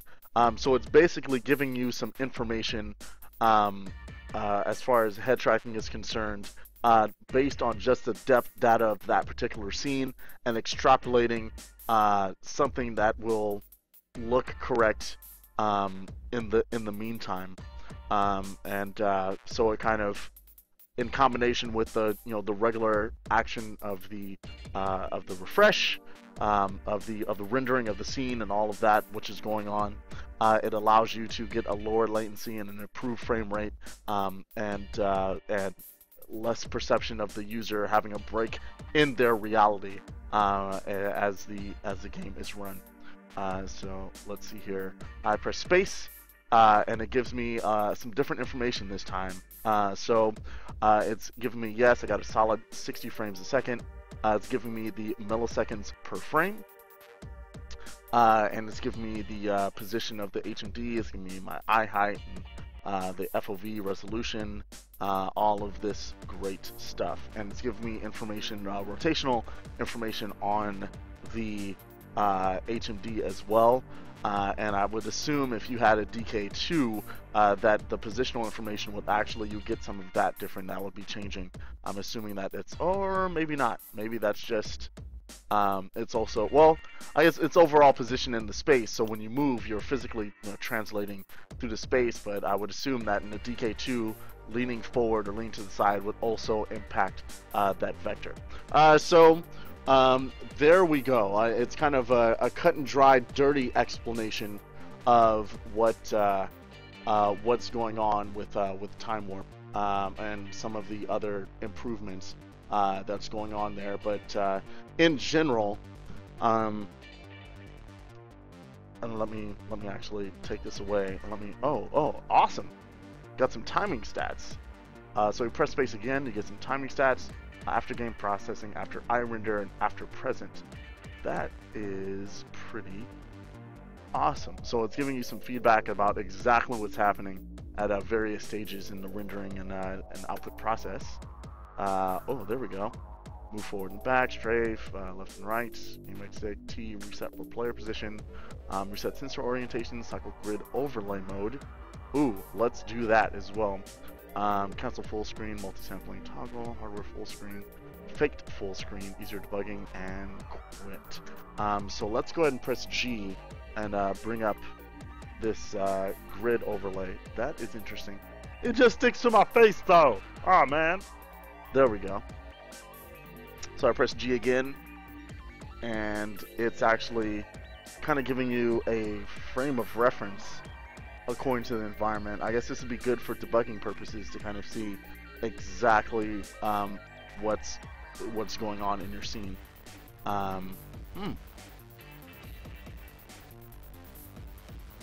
right, that is,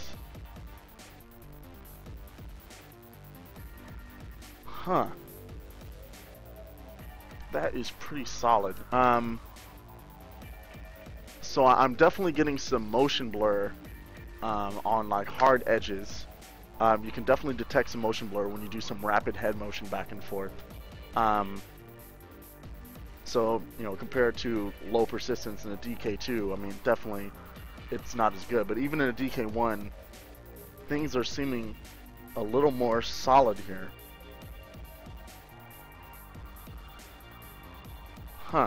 So I'm getting blur, but the line doesn't seem to swim as much, if that makes sense, which is cool. Interesting indeed. And the blur, I want to say it's not as dramatic. Like it's, like you can still make out the shape. I think it's kind of hard to tell. I think I would have to do like a side-by-side comparison of like the older one. But yeah, the blur seems a little bit, it seems a little bit better for sure. So I mean, essentially it's, you know, it's you know, affecting, you know, the speed at which you get your photons updated, basically. So yeah, this is pretty cool. But yeah, I would recommend watching Everyday's video for sure, because this is something that is really, it's hard to explain without visual aids, I think, which is good, but it does feel more solid. It feels different, and it is pretty interesting what's going on here, as far as making the whole thing a lot more solid and keeping a very quick and very steady frame rate. So all is just, it's very small moves, but it does make a difference when you're in there. I'm sure that whatever you're seeing on a monitor is not going to actually, like, you're like, what difference are you talking about? Like, it's really something that I think you're gonna feel like in like when you're actually in the application. You're like, oh, that does feel and look better. Let's see if there's just go and do the full Unity demo. Riftastic. There we go. Let's do that.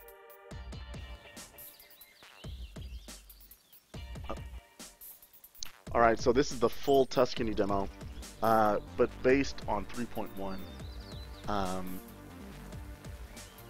Yeah, so, well, I'm assuming it's based on 3.1, it's supposed to be there, so, getting the fire and all of these awesome things, and that is cool. One of the coolest things about the DK2 is that you can, like, you'll be able to put your head down and put your head into the fire. That's freaking awesome. Imagine having a mystery game when you hide a clue underneath the freaking chimney. Or, that's pretty sweet. So, yeah. Let me get in that kind of the same spot. I want to say that the C++, it was definitely better than this. Like, this seems to be blurring more. I think the straight C++ engine was like, it was more steady. I don't know if this is, see, vision enabled on, low persistence mode is on, right, correction. Does it give me anything? Does it have the same kind of, no. So this is based on Unity, doesn't have the same, options here. Yeah, interesting. Yeah, definitely the C++ demo was a little more impressive, a little more solid. Like, I'm definitely, even in this Unity demo, like, the amount of blur I'm getting here is noticeably more. Like, it's definitely, like, in the other demo, like, the blur was much lessened than this. Now that I'm seeing them side by side, like, I could still, yeah, the blur is much better. Very good. So yes, that's what we're looking at. We have, yeah, Caliber. Throw that together if you can. So yeah. There we go. We have some things that are being posted in the chat, which is awesome. Very beautiful. So yes, great. Let's see, get this chat back in here. The rubric motion blur, awesome. So this is a video we actually posted all about what is this time warping thing about by Everyday VR. Please watch that video and you will understand much more about what's going on. So yes, slight improvements. It looks very interesting. Lots of fascinating things going on the back end as far as performance wise. I would say you can feel it a little bit doing just a side-by-side comparison. You can definitely see the difference in motion blur, which is very cool. But yeah, we'll see what 3.1 is he's talking about there. What are we talking about?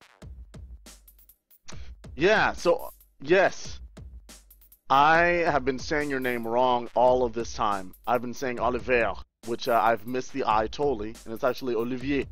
So je suis désolé, Olivier. It's totally my bad. Totally my bad. You should have corrected me earlier, man. You should have told me. You should have told me. Rubric, I've been spelling his name wrong since the very beginning. So forgive me. I'm just horrible.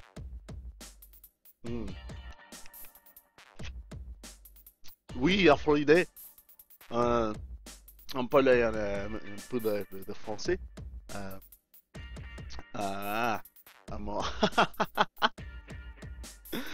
C'est très mal. Je suis désolé tout le monde pour ma français.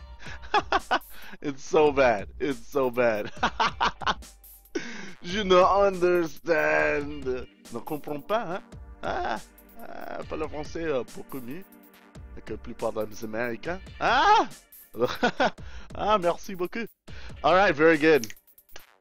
There we go. 3.1. So it's not anything that's like obviously like, oh my god, blowing my mind. It's like, but when you do side-by-side comparisons, you're definitely seeing improvement in the tracking, in the motion blur, and in the overall like frame rate that's going on there.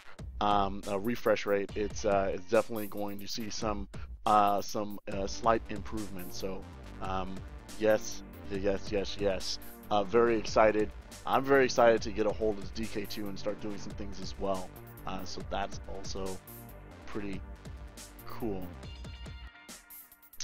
Yeah, I'm not sure, and I'm not sure if that's just a difference between, because I mean Unity is also using 3.1, right?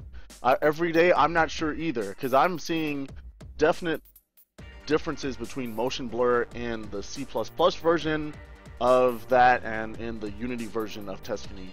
So I'm not sure what's going on. I don't know if that's just an issue with Unity going on, or it's an issue with just my perception. Side by side, it seems like the C++ version of the that 3.1 of the engine there, that's not in Unity, seem to have a better handle the motion blur better. So I'm not sure what that's about. Yeah, I'd like to have some numbers to kind of back up what I'm perceiving to see, as it were. So yes, as we see more 3.1 demos, maybe we'll see some more interesting situations. I'd love to do some comparisons of things, some other applications, but yes, that's what I'm talking about. What's happening? T-Bone in the house. Oh my goodness, I have no idea what's going on. Poll. I did not see the Gunter show yet. I'm planning on watching it sometime later. We have a bit of a German revolution that's going on right now. People are like, hey, speak the German. What's wrong with you? That's what I'm talking about. Let's do it. I have no German whatsoever. I probably should, because Germany is all about the VR. I probably should learn some German. Very good. We are moving right along. After looking at the SDK 0.3.1, let's go ahead and shut this down, back it up, and look at something a little bit different. How about we go here? There we go. Excellent. And the next thing on the list, we've already done Atfens, and we are looking at the tech demo called Flocking in the Rift. Flocking in the Rift. It's supposed to be some kind of tech demo that's kind of exhibiting some kind of interesting like flocking behavior of an AI. So I'm assuming it's like boids that he calls them. So it's kind of some AI behavior of a flock of birds that is moving around. We shall see. So we have A to switch the camera, B toggles the space positioning, Y adjusts the speed of the boids, and X toggles the debug drawing. This is all with the Xbox controller. We can do free camera, left trigger for fast walk, right shoulder will cycle through the various demos, and you can also use the numbers to go through the demos as well. Looks like we have some function keys for various things, which I probably will not use, except F10 to toggle rift mode and escape to quit. Okay, cool. So this is from Dr. Brian Dugan. Some interesting computer science behavior action. So let's check it out. Am I going to game capture? Am I just doing this? Let's see. I think this is what I need to do. I think it starts right up, if I am not mistaken. And flocking, rift flocking. Show yourself. Excellent. Let's have it fantastic. Native resolution. And let's do this.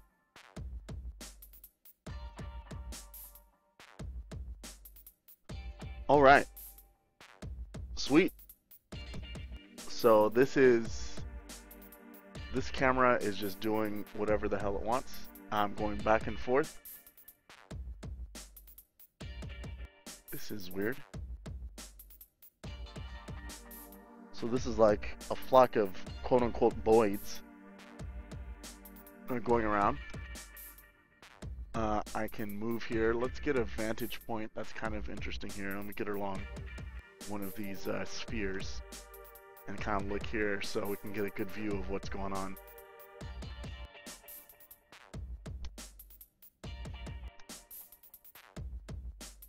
Alright, oh, bumper. Looks like the bumper is cycling through some things here. Oh, I have a close-up of one Boyd! It's doing its thing.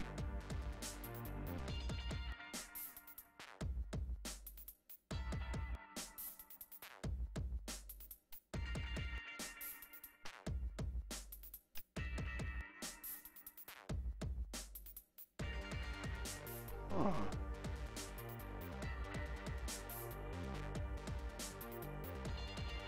Raise myself here, look over at the top of this. One isn't, alright, very good.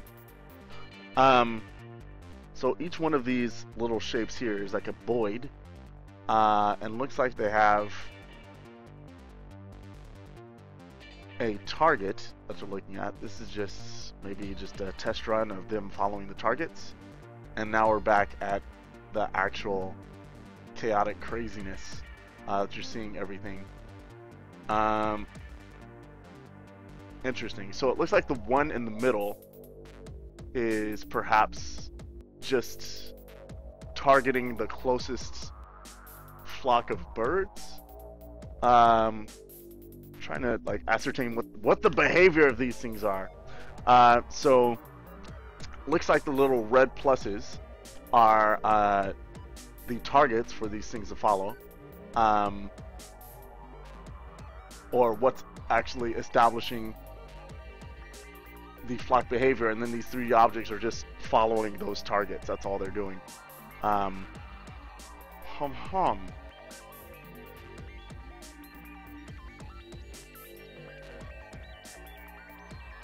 You know, something about VR is that a crap load of 3D objects floating around you never gets old. It never gets old. Let's follow this flock. Let's go. Whoa. Guys, you gotta warm me before we back up. So, excellent. Kinda, is this thing like gathering strength?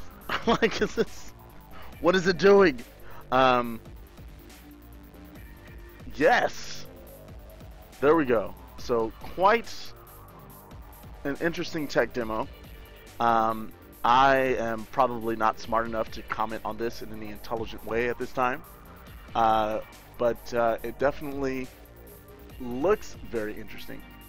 And I'm all about procedural animal behaviors. Those things are always very fascinating. When we get an AI that just emulates the behavior of an animal.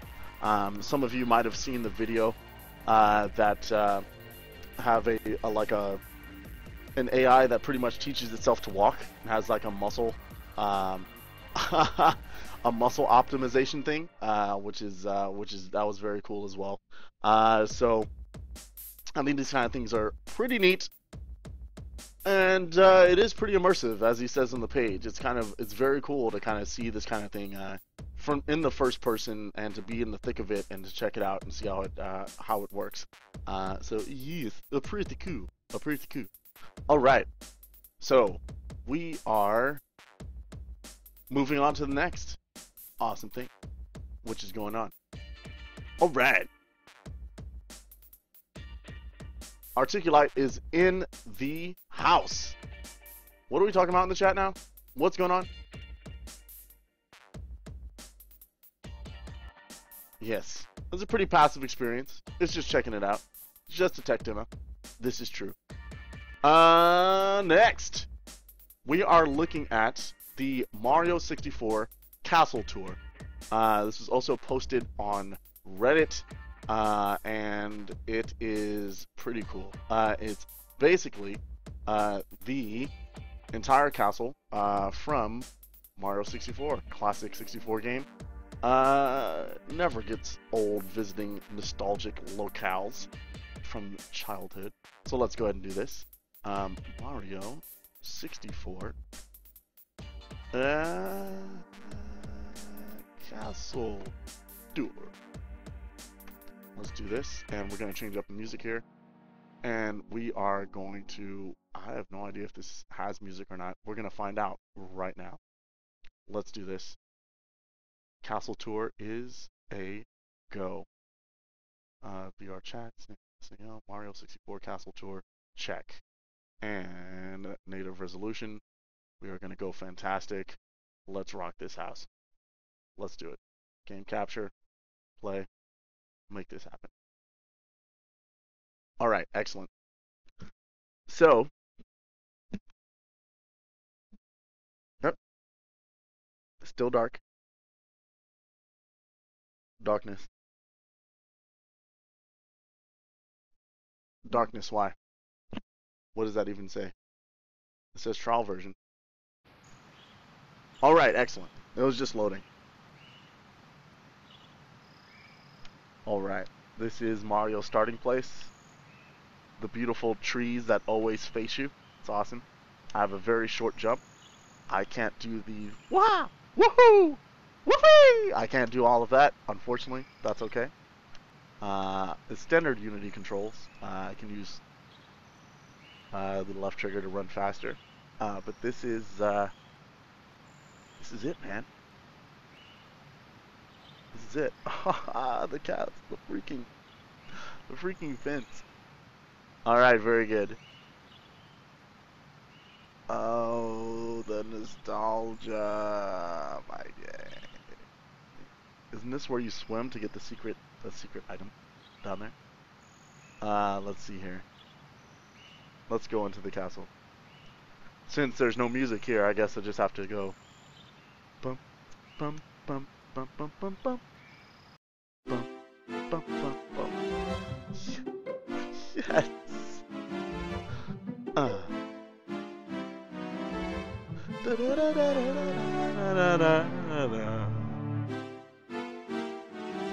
Yeah, what? Little Bowser on the little pedestal. Yeah. Got all the character models on the pedestals here. It's very cool. We have a Boo. It's so freaky. Little Cuba. Little Goomba. Hey, what's up, Goomba? Excellence. This is complete with all of the muddy textures of the N64 version, and it's wonderful. So wonderful. Excellent. Got a piranha plant. Oh, the brick hand, dude. Oh, that thing is so crazy. Oh, yeah. Jumper roll, it's so cool.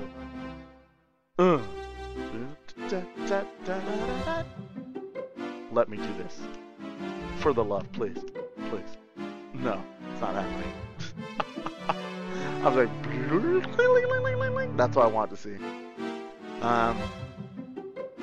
This is great. Yeah, this walk speed is pretty brisk. But you know, this kind of, you know, standard diorama. Just go around, check out everything. Oh, so classic, dude. The signs you go up to, and then Mario goes, and he does this like breathing animation.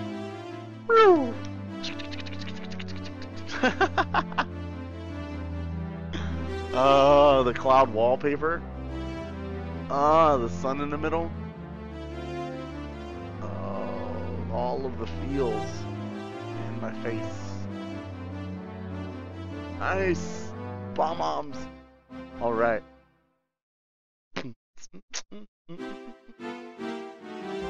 What? Oh! Let's go. Let's go. Please have the stairs. Bowser stairs? No? Oh. No. That's it. That's all we got.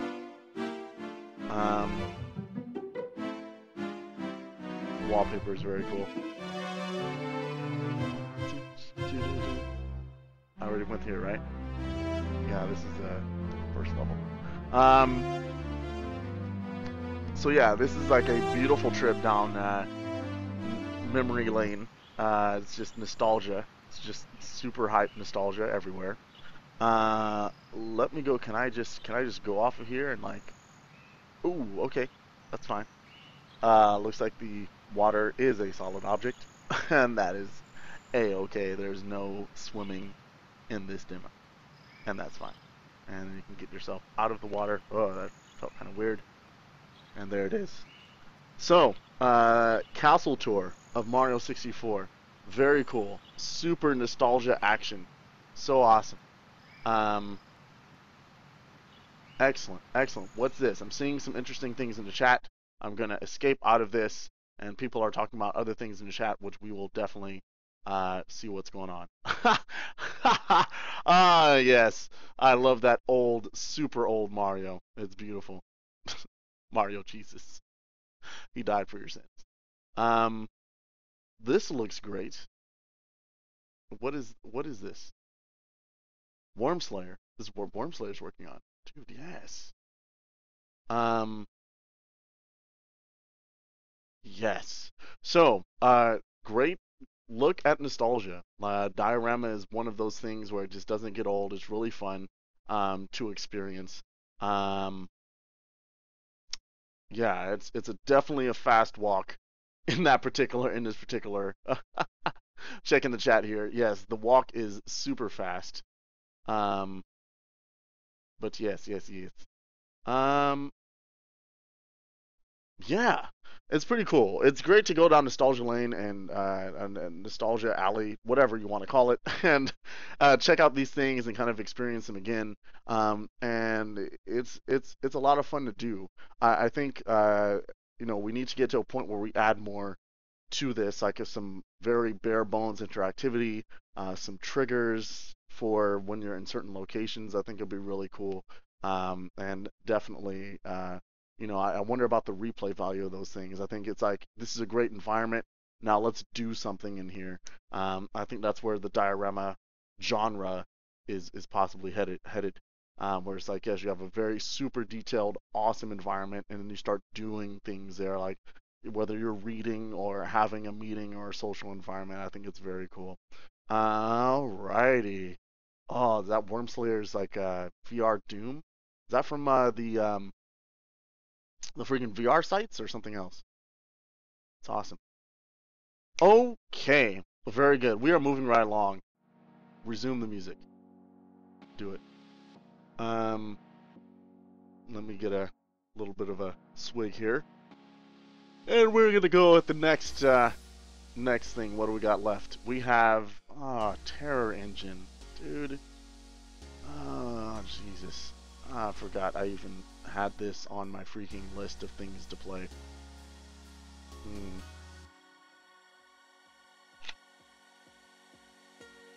How I hate the horror. Okay, so let's check this out. It is has this weird thing on the side. Can't get rid of it. But it's a single player, multiplayer versus online. Something else. There's something else going on here. This is all this. This webpage is a little bit confusing. Oh, what's going on?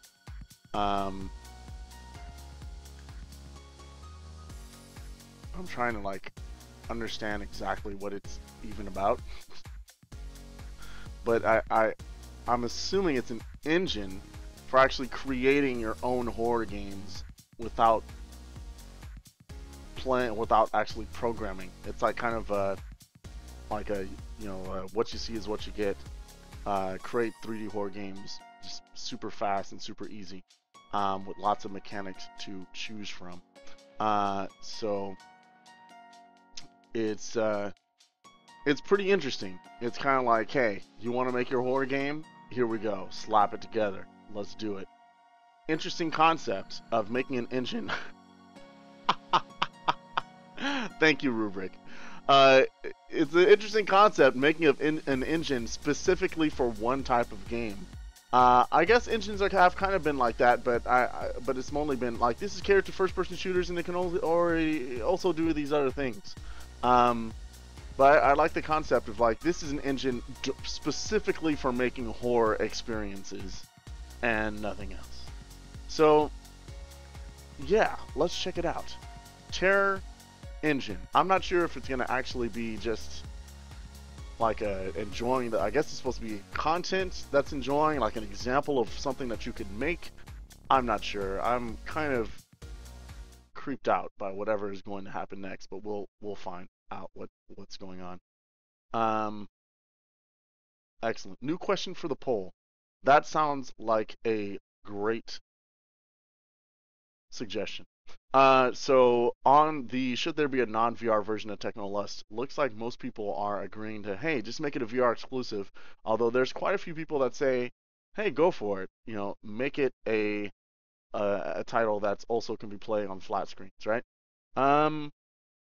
So most people are in favor of the VR exclusive, but I don't know, man. I think in this case you have to do what you feel is going to work out for you, you know.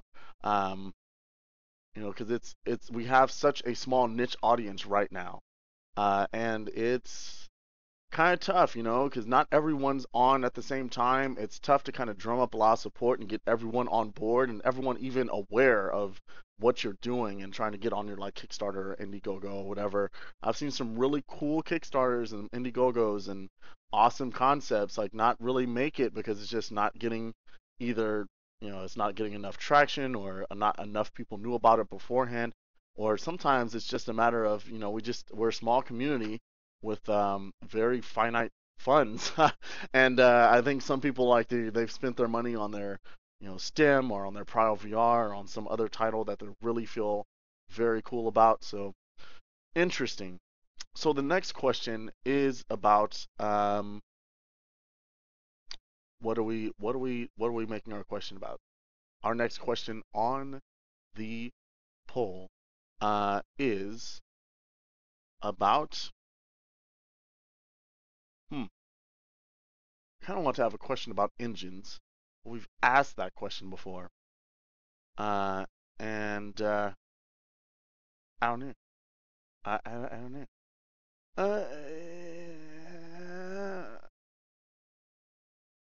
Half-Life 3, Morpheus. You know what? I have a Morpheus question. So I think this is the question that everyone's asking, right? How will the Morpheus sell units? What are they going to do? I think this is like one of those questions. It's like you're looking at a system, like a VR system that's going to be like, okay, you have the VR headset, you have the maybe the Move controllers. You have to get the PS4 system and the camera. What are they gonna do? Are they gonna have a PS4 bundle? Are they gonna just make it super cheap and take a loss? That we're gonna do.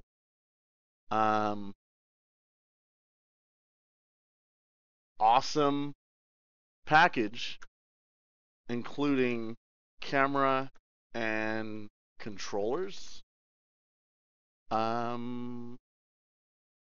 Yeah. What else do you think is going to happen there as far as the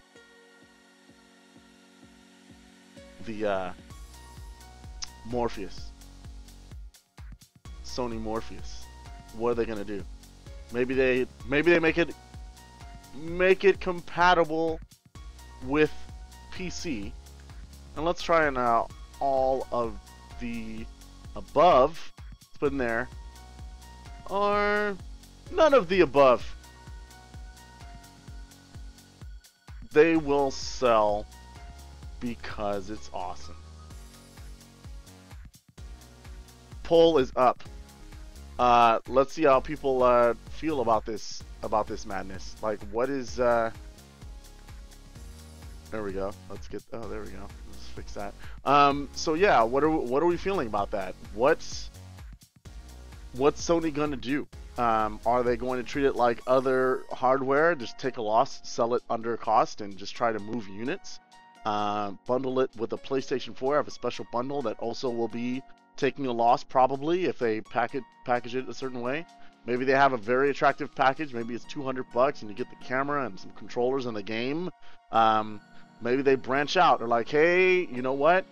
We're not going to get enough of our user base with just PS4 people. We're going to have, we're going to have to do, you know, PC. We're going to go to head-to-head with Oculus and be a competitor there too.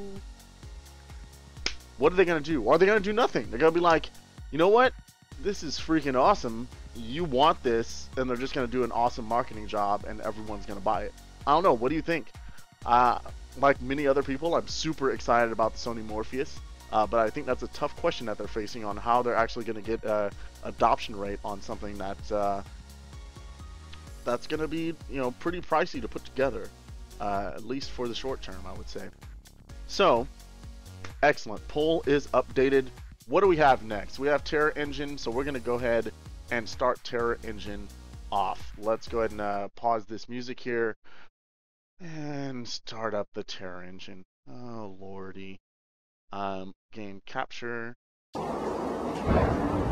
What is this? ZealWorks is, it has begun.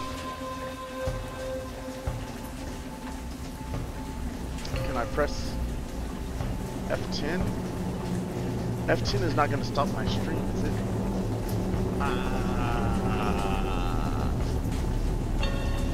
Or I think it was F10 Rift, right?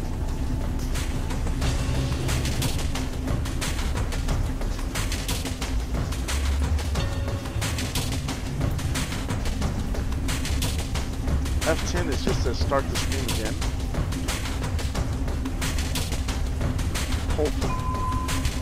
Hopefully I can do this. Let's see. Let's go back. Okay. Let me make sure I have this correct.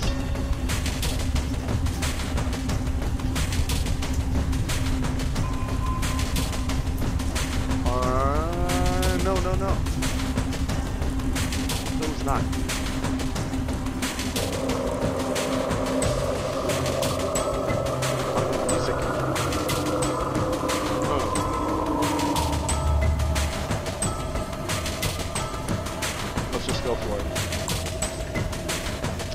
Let's just go for it. Here we go.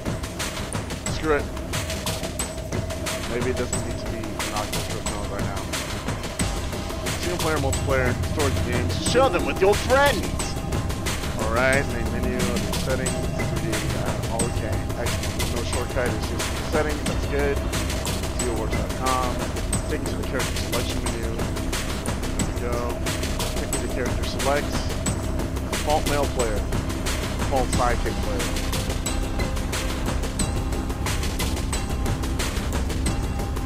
Interesting. What long arms you have. Who am I going? PewDiePie, the player. Rich male, the player.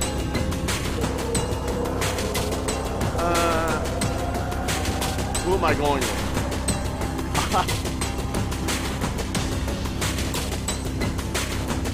Jeff the Killer. Interesting. Let's go with default male. Looks like he just got out of World War I. Let's do this, default male.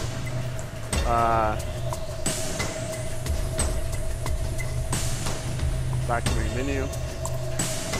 Play solo. Settings here. Fastest screen resolution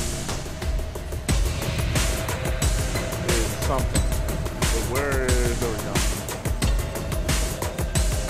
Oculus Rift mode is on.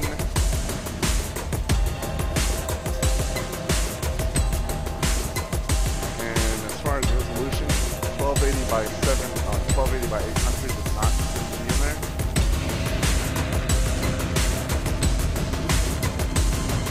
Okay, I guess that'll work. Alright, excellent. That's not a bug. I'll do Oculus Rift or the Oculus mode. That makes check. Okay. Play solo. Beta, Darkest Night. Hiking in the woods. Oh, already sounds bad. Got lost, wandering around for hours. Game volume is drowning me out. Uh-oh. Ah! There we go. Is that better? It's pretty loud. Much better now? Yes. Okay, yeah, that was pretty loud game. Excellent. Let's get back in. Okay. Very good. And Darkest Night Beta, Unknown Client, or Slither. All of these seem horrible. Let's just go to Unknown Asylum. That's just Darkest Night Beta. Oh, Darkest Night, hey. I'm just gonna do that. Play. It says Oculus Rift mode. It says it's loading. We shall see. Is it still too loud?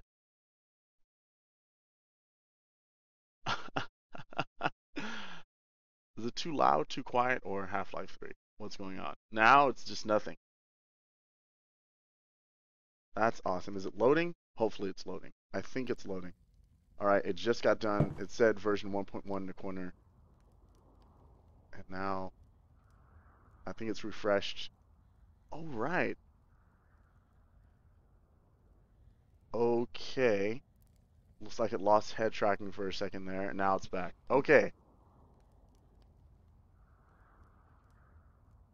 Now there's sound. There's like a faint drip dropping or something. Oh, that's horrible. Alright, very good. Let's go. Well, this is bullshit. Very dark. Let's see what this walk speed is like.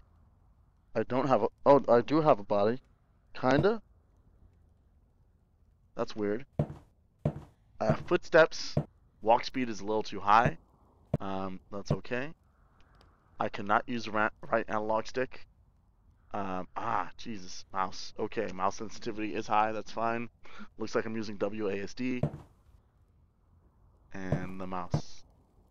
Oh, text is only in one. I'm glad I survived that fall. Text is only in one eye.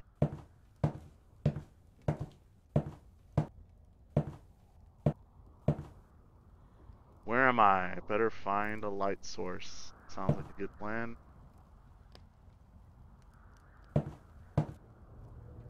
Mouse movements are... What?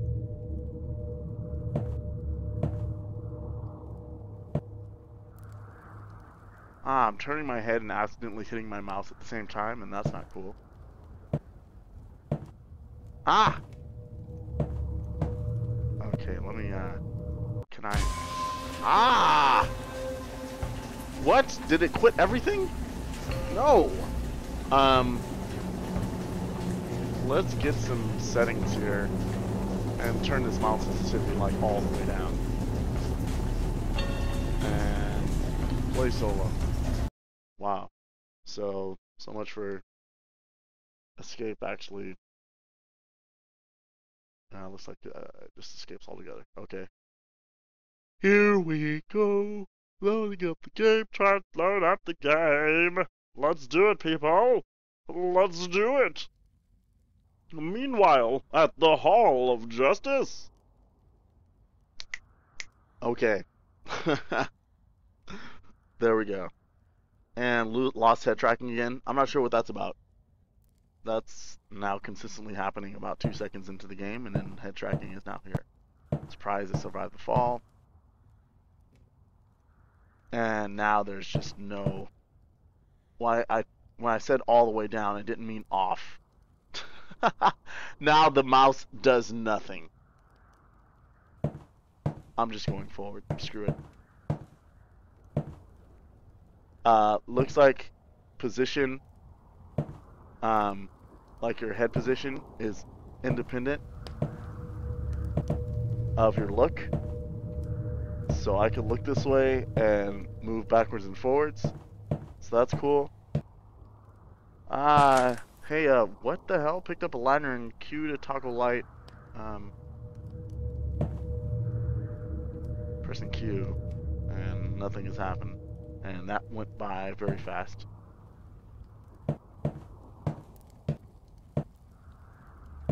And creepy place. I have no mouse movement whatsoever. Creepy statues, Jesus.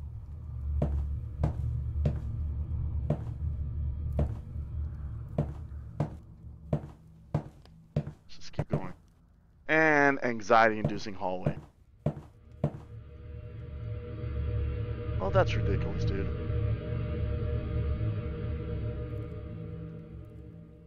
What the hell? What is even...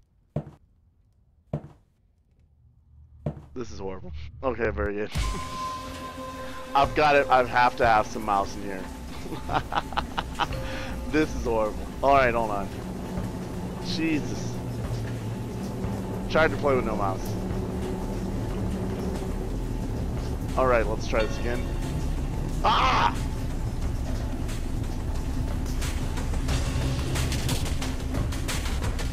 If I was Total Biscuit, I'd be like, I know, I'll tell you what's scary. This menu with nothing. This menu is scary, is what it is. So I turned the mouse sensitivity down, and I got no mouse whatsoever. Can I just move it like here, maybe? I don't know. Let's try this again. Weird.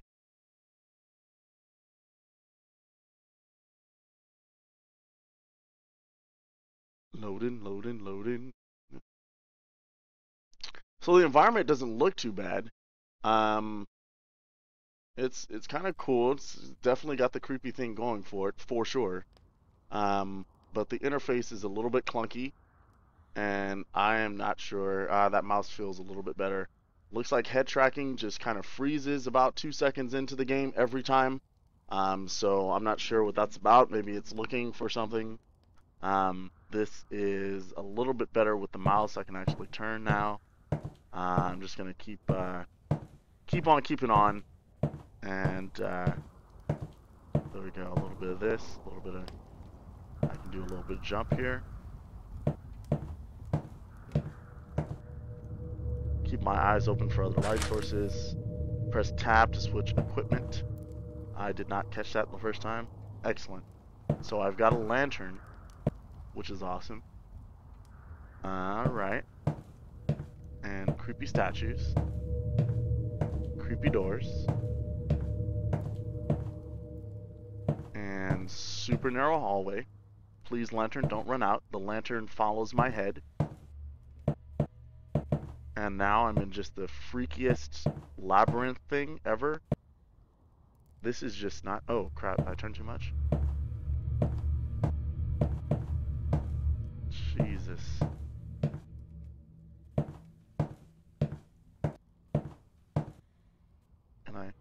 Can I pass through this? Open this? No? R-E-F. F is to duck, maybe? Jump. No. Nothing. What the hell just happened? Okay, can't open the door. Perhaps needs a key. So this feels definitely claustrophobic, not cool. I kind of like how the lantern, the light intensity, I like the flicker. It's kind of a stylized brick that's going on here. Kind of a little bit difficult to navigate this as well. Oh, what? Why is my lantern lighting absolutely nothing? Are you serious? This is...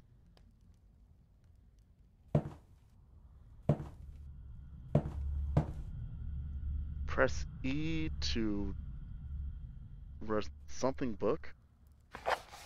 Ah, that is not working. It's in one eye. Let's...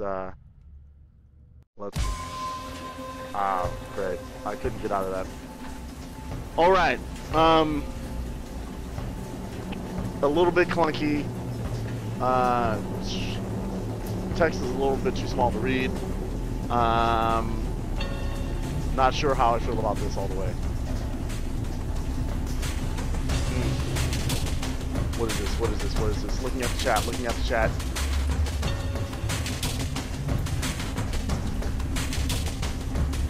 Yeah, so I'm not sure. Looks like it's just a demo. I don't know if there's anything you can actually see besides this. Let's take a look at the actual, is there like an interface or?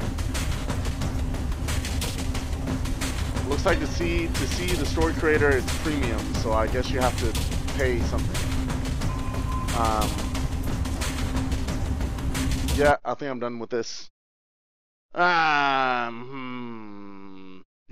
that's a little bit frustrating. But yeah, it looks like definitely a work in progress. Version 1.1. It's very early. And there we go. And I'm not seeing stuff that's kind of showing the actual what the engine is looking like. So I don't know. It's interesting, but I'm not sure how excited I am about that. That's yeah, a little bit clunky. Definitely, I mean, the Oculus Rift, it works, but there's definitely some things that are glaringly not working with it. The walk speed was very high, and not really feeling all that great about it. So, yeah. Huh. So that is ZeoWorks Terror Engine. So, not sure how I feel about that. So with that, let's move on to our next experience. Sanic the Hidgehag. Let's go ahead and check that out. So this is by this interesting guy, DeviantArt, and he's say I don't even know. I don't even know what this just some game he's been working on for 6 weeks. It looks amazing. It looks amazing, dude. I love that. I love that rubric. That's so awesome. Did you draw that like just now? Because that's awesome. All right, Caliber, thank you for that. I'm downloading that right now and see how that is, buddy.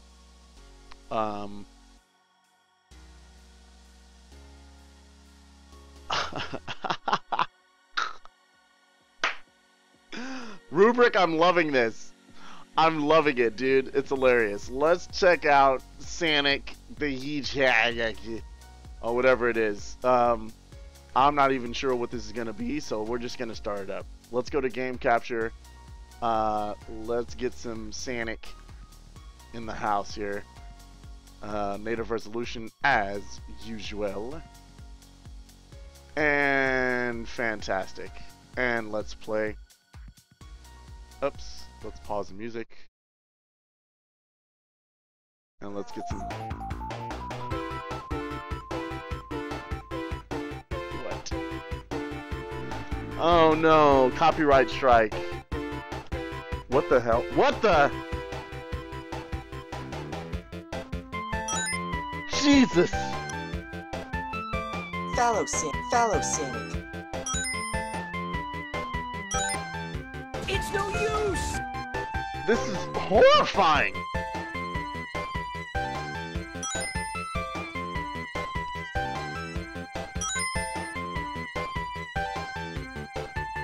Are those things still following me? Like...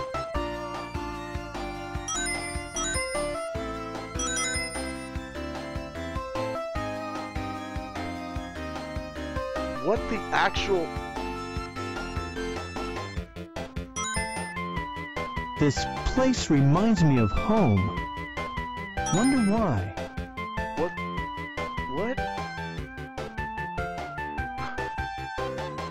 What? What?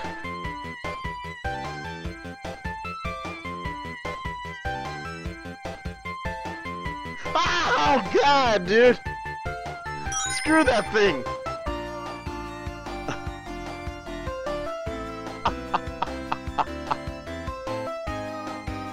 Shadow, nothing to say? Screw you then.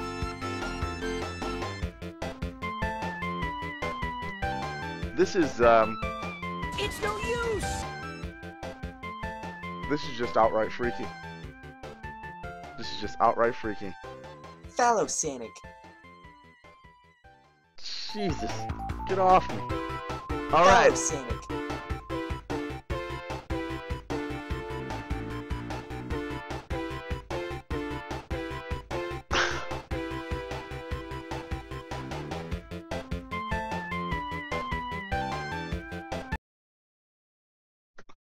I don't know what to say.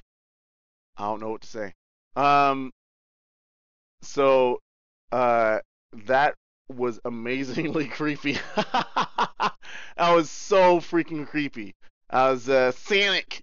So as I understand it, Sanic is like a kind of a running joke in DeviantArt. I don't know, it's like one of those things where it's like everyone makes a name, like your name and the hedgehog, like this. It's just so ridiculous. Let me see. It doesn't really have a lot of info on it. There you go. So if you go to DeviantArt, type in Sanic, I think it pops up with a lot of just ridiculousness for you. Or it just it's like, no, screw you. I don't believe in anything you're doing with your life. Oh, that's great. So it pops up with these types of things, which you can definitely see. And then there's this. Some of it is grim dark. Some of it is just very scary. And there's also some of this, like if you just put like your name, like Bruce the Hedgehog. It's also a thing on DeviantArt, where people make their own hedgehogs for things, and some of it is appropriate and some of it is not. So that was a three-dimensional and horrific representation of that that particular, I guess, meme that's within DeviantArt, and it it was horrifying. That was horrifying. I am not. No, never again. That is being deleted off of my computer. And I mean that in the nicest possible way. It was so effective that I can't open the file anymore. It's like, it's done. I don't know if I can ever do anything with that again. That's just so scary. There you go. Yeah, I think that's that's maybe a 2. That's a 2 because it worked, it functioned. There were no artifacts that I was able to see. Head tracking was good, and you know, I think it achieved its goal of absolute horror. So excellent. 2 out of 10. Did not break my computer. Was functional. Like. Oh yes. So Sanic is all over the place. Oh man, that DeviantArt action. I had a DeviantArt at one time. I used to draw things. It was great, but I'm not gonna look it up now, so you guys will never know. Good luck finding it. All right. So that actually brings us to the end of our planned list of items, and this is frustrating. Let me go back, please. And actually, what I want to check out is Vertiginous Golf. I heard that was really very awesome, and I want to check out the Oculus demo build of this particular blah game. They were at PAX. It was definitely pretty popular. I've heard some good things on the periphery, but don't know a whole lot about it. So let's take a look at it. Vertiginous Golf OVR edition. Let's switch over to game capture. I think this one might start right up. And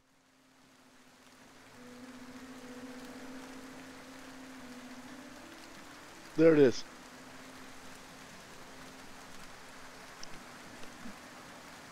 adjust my foam here. I'm in a cool little environment. It's like I'm on a street. And looks like the title of the game is on the side of a building, which is pretty cool. Oh, dude, nice. That's a cool effect. Like watching an environment shift through a glass window. I like that.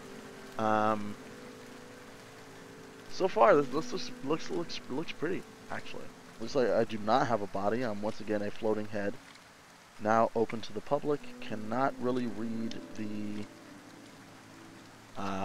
text there. Looks like I press X to recenter what I'm doing. I want to say, hey, we are open. Awesome. This is kind of cool, man. I like the look and feel here. Like, it has a very good feel. Very good aesthetic. Ah, Jesus. I'm all in freaking terror mode because of freaking Terror Engine. And it lackluster everything. Leaderboards. Visuals. Guidance. Please seat yourself. Courses. Local. Multiplayer. Just one player. Courses. Initiation hole 1. Please seat yourself. Options. Visuals. Looks like, I don't know if it's like supposed to be a look select or even if this is feasible or if it's selectable, but I am not able to select anything. Guidance, not so. Excellent. Cool looking for sure. Turning it around. I'm being seated. And I'm getting total recalled.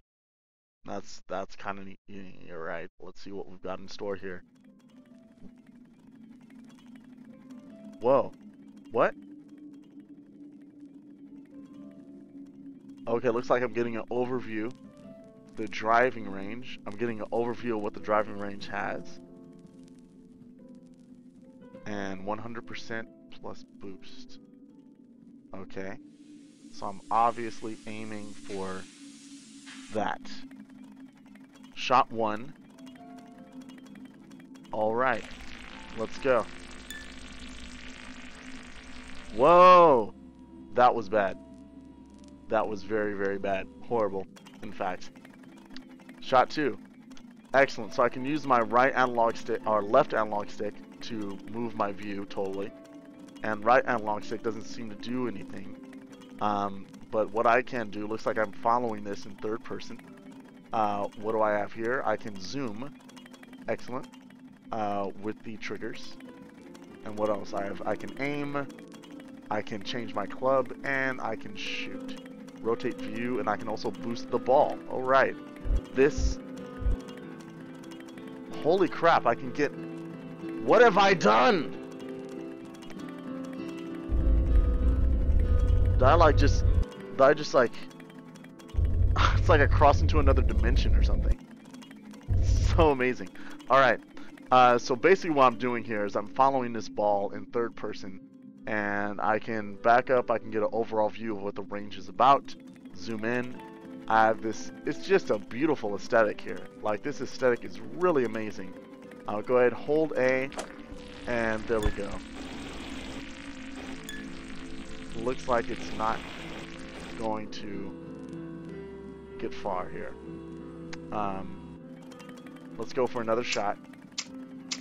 I can change from putter to driver.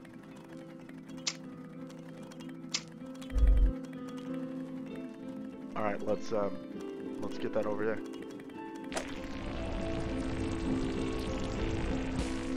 Oh no no no no no no no! Okay, excellent. Let's try it again.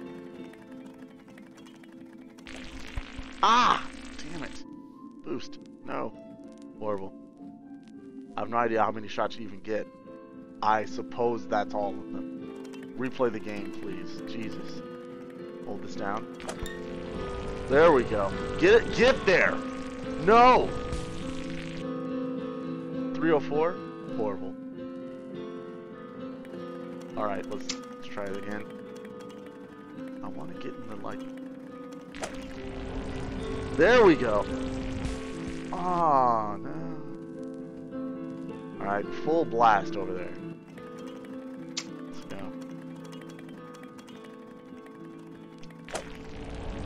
Just get there, get there, get there. Alright. Holy crap. Holy crap. Now it's getting interesting. I gave it a boost and it did absolutely nothing. Game over. Alright. Very interesting concept. The aesthetic is very nice. I like what they have going on here. It's very interesting, following the ball where it goes. Let's see here. Let's max out. I don't know, it does feel kind of...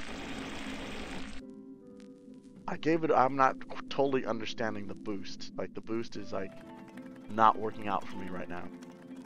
75%. Let's do this. Chip it up. Oh no. That was horrible. Let's do this. There you go. Horrible again. This is so bad. Just so horrible. What is this about? Give me that.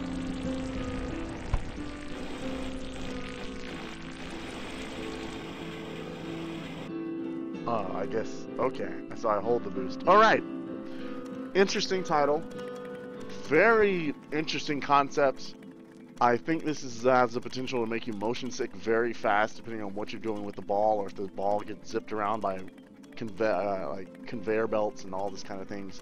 A little bit infuriating. Beautiful to look at, but it feels like I want to get everything, and like it's impossible. Like they lay out these golden eggs for you, like, oh, get these golden eggs, and it's like, oh, but you're a bitch and you can't get all the golden eggs because you suck and your boost does nothing. Like I don't even move the ball. Like, no. But then it's so beautiful, and you feel like it gives you like this false sense of hope. Like, what I didn't even do anything. Let's see, let's go here. Let's do this. Full speed. Give me a golden egg. Please, conveyor belt, please. Conveyor belt, please. It's like, wow, this is very, very difficult. Like, I have no idea how it actually... Let me off of this. There we go. So you can... There we go. I don't see how I'm getting around these things. Alright. Nice! Just when I've given up hope. Ah! Alright, so there's a chance. There's a chance. Oh, it's cool. It's like yeah, like I said, I don't want to turn down a game for being difficult. I'm getting a little bit frustrated, but I know there's a way to actually play this. But it's yeah, but it's pretty interesting. It's a beautiful game. I love the way it looks. I'm not sure about as far as using it for Oculus Rift. I mean, I know it's early functionality for them. They're probably going to want to do some other things with the title. But yeah, I definitely feel like there's a few situations that it's uncomfortable, like when it's zipping on the conveyor belt, when you're like zipped somewhere, especially from left to right. Zipping forward, not too bad, but zipping somewhere from left to right is not too comfortable. Sometimes the sinking is a little bit, oh dude, what? Why? Oh, I press the right analog stick, doing the boost while on that's no good. Let's do this. I can boost in midair, but if the ball is run out of momentum, like the boost is not adding momentum, it's just providing direction, I suppose. Let me just go full blast here.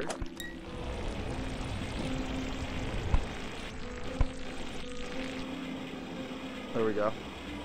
I don't even know where am I supposed to be heading right now. Oh no, no! Oh no. Alright, so definitely feel like I'm doing better. Oh, what the boost is? Oh, that's it. That's all the boost you get for the whole turn. You're bad. So there we go. There we go. So I don't. Oh, please. Oh, please. Please move, please. So you don't get eggs, you don't get boost. That's just it. All right. So I think every play of this game, I'm finding finding more and more, and it's pretty interesting. So yeah, I am.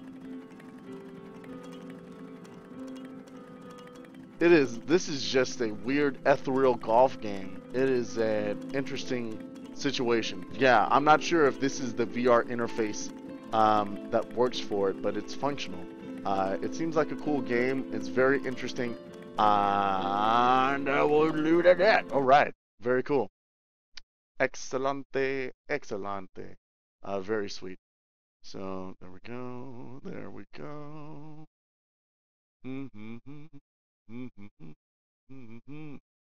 All right. So there we go. There it is.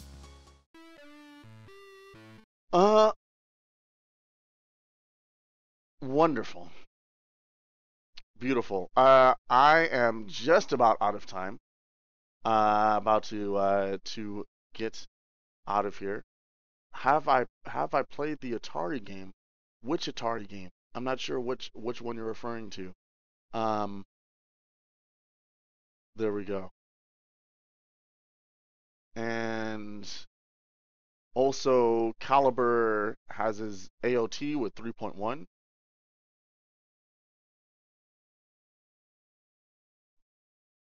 What's going on? Let's do it very quick. I think I downloaded it. So let's quickly get your latest version of AOT and let's make it happen. Ba-doo-doo.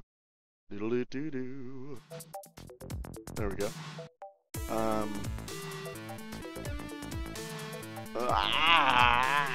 Desktop VR.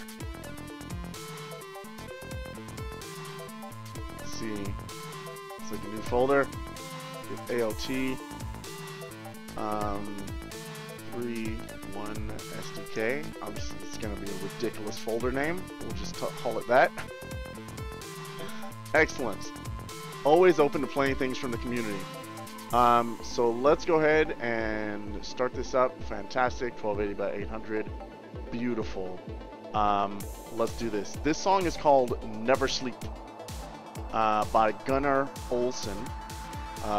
Royalty-free music. It's fun. Alright, excellent. Let's pause this. I don't know if you have music in your experience, Caliber, but let's do this. Game capture. Environment or an experience based on DevKit 3.1.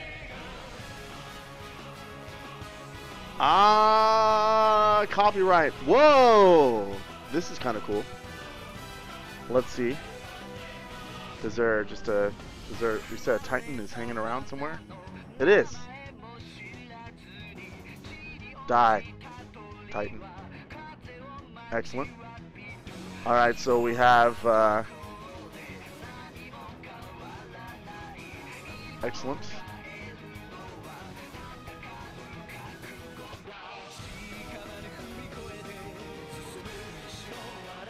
Alright, so a Titan's just hanging around, which is kind of cool. For those of you that might not be familiar with this, it's a very simple environment, but he has this interesting grapple system. Use the right bumper, whatever you're looking at will actually be where you or maybe not. Looks like you have to actually move this now.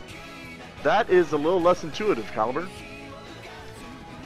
Like, and now you have to go this way, but you're hanging on the wall. Then you can press the left bumper again to release your left hook. Press the right bumper, you attach there with the right hook, and do it again. And once you get used to it,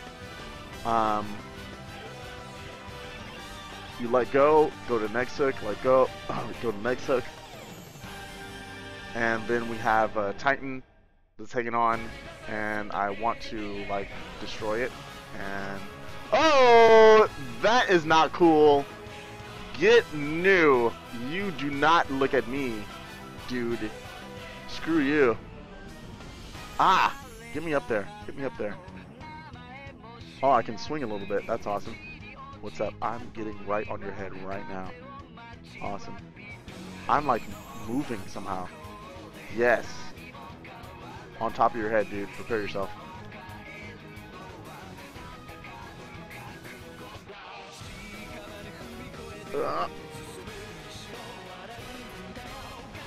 What's up? What's up, bro? Oh, God!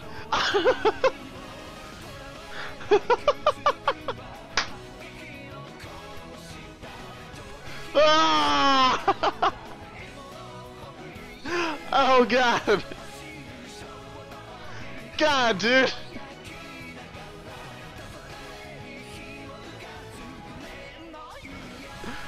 Oh, it's creepy. Creepy. Alright. That's done. So there we go. That was Calibur's kind of Attack on Titan thing that he's working on for a little while. Every time it gets a little bit different, a little bit better. I do want to say that I really like the look. I think incorporating to look into the grappling hook is a better mechanic than having to manipulate the right analog stick at the same time. Maybe you manipulate the right analog stick for actually shooting something, and that's pretty cool. But yeah, I like the looking to doom, looking to doom, looking to doom, looking to doom. That was really natural, and that felt really cool. So I would love to see that again. Sweet. So that was pretty interesting. Oh yeah, Caliber, good stuff. So 3.1, like I said, I'm not noticing, like, it's so hard to notice, like just looking at stuff. I don't know, dude, like I'm not sure if I'm getting a difference in the motion blur or not. Like, as far as, you know, it's such a simple environment, I think my frame rate is probably pretty good already. So I don't know. I mean, it feels as smooth as it ever did, I suppose, but I'm not sure if it's like, oh, you know, that is so creepy. So yeah, so this is based on 3.1. I don't know. I mean, it's like it's hard to tell if there's like a very, I don't know, measurable difference. Like I want something with real, like, super heavy content wise, like Museum of Microstar or something. That would be awesome. And look at that, guys, we're out of time. Oh no, look at that.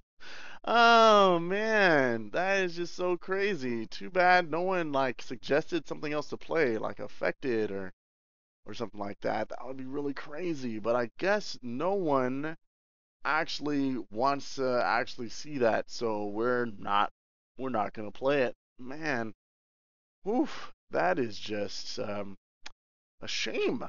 That is just an utter shame. Man, what the heck, man. Let's get some different music in here. Excellent. All right. It's been real, people. It's lovely. Great. So, yes, thank you for tuning in to Sunday Virtual Reality with Cymatic Bruce. It's been a blast. Feel free to visit all of the sites that I'm involved in. Please sign up for the Silicon Valley Virtual Reality Conference and Expo at svvr.com. Check out roadtovr.com where things are going on there. Check out rugaming.com if you're a fighting gamer and looking for some gaming reviews and news and stuff like that. That's sweet. Check them out. That's fun. What else do we got going on? I have so many things that are happening right now. I'll probably doing VR talk on Wednesday. Maybe not. I will put something out there if I'm not.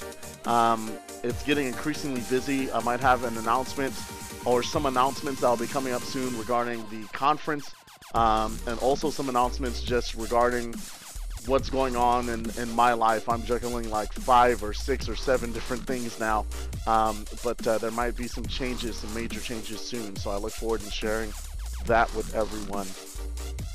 So yeah, cymaticbruce.com is another site. It hasn't been updated. Super simple.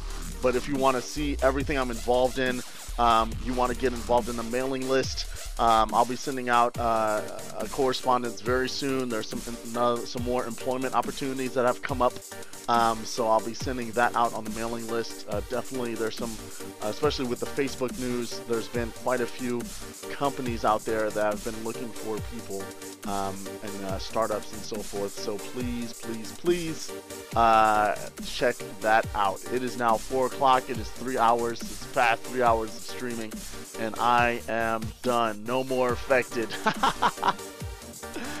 Yes, virtually. I'm sorry, Rubric. Virtually incorrect. I'm very excited. Please check out that show from Gunter, Troch's karaoke. Check that out.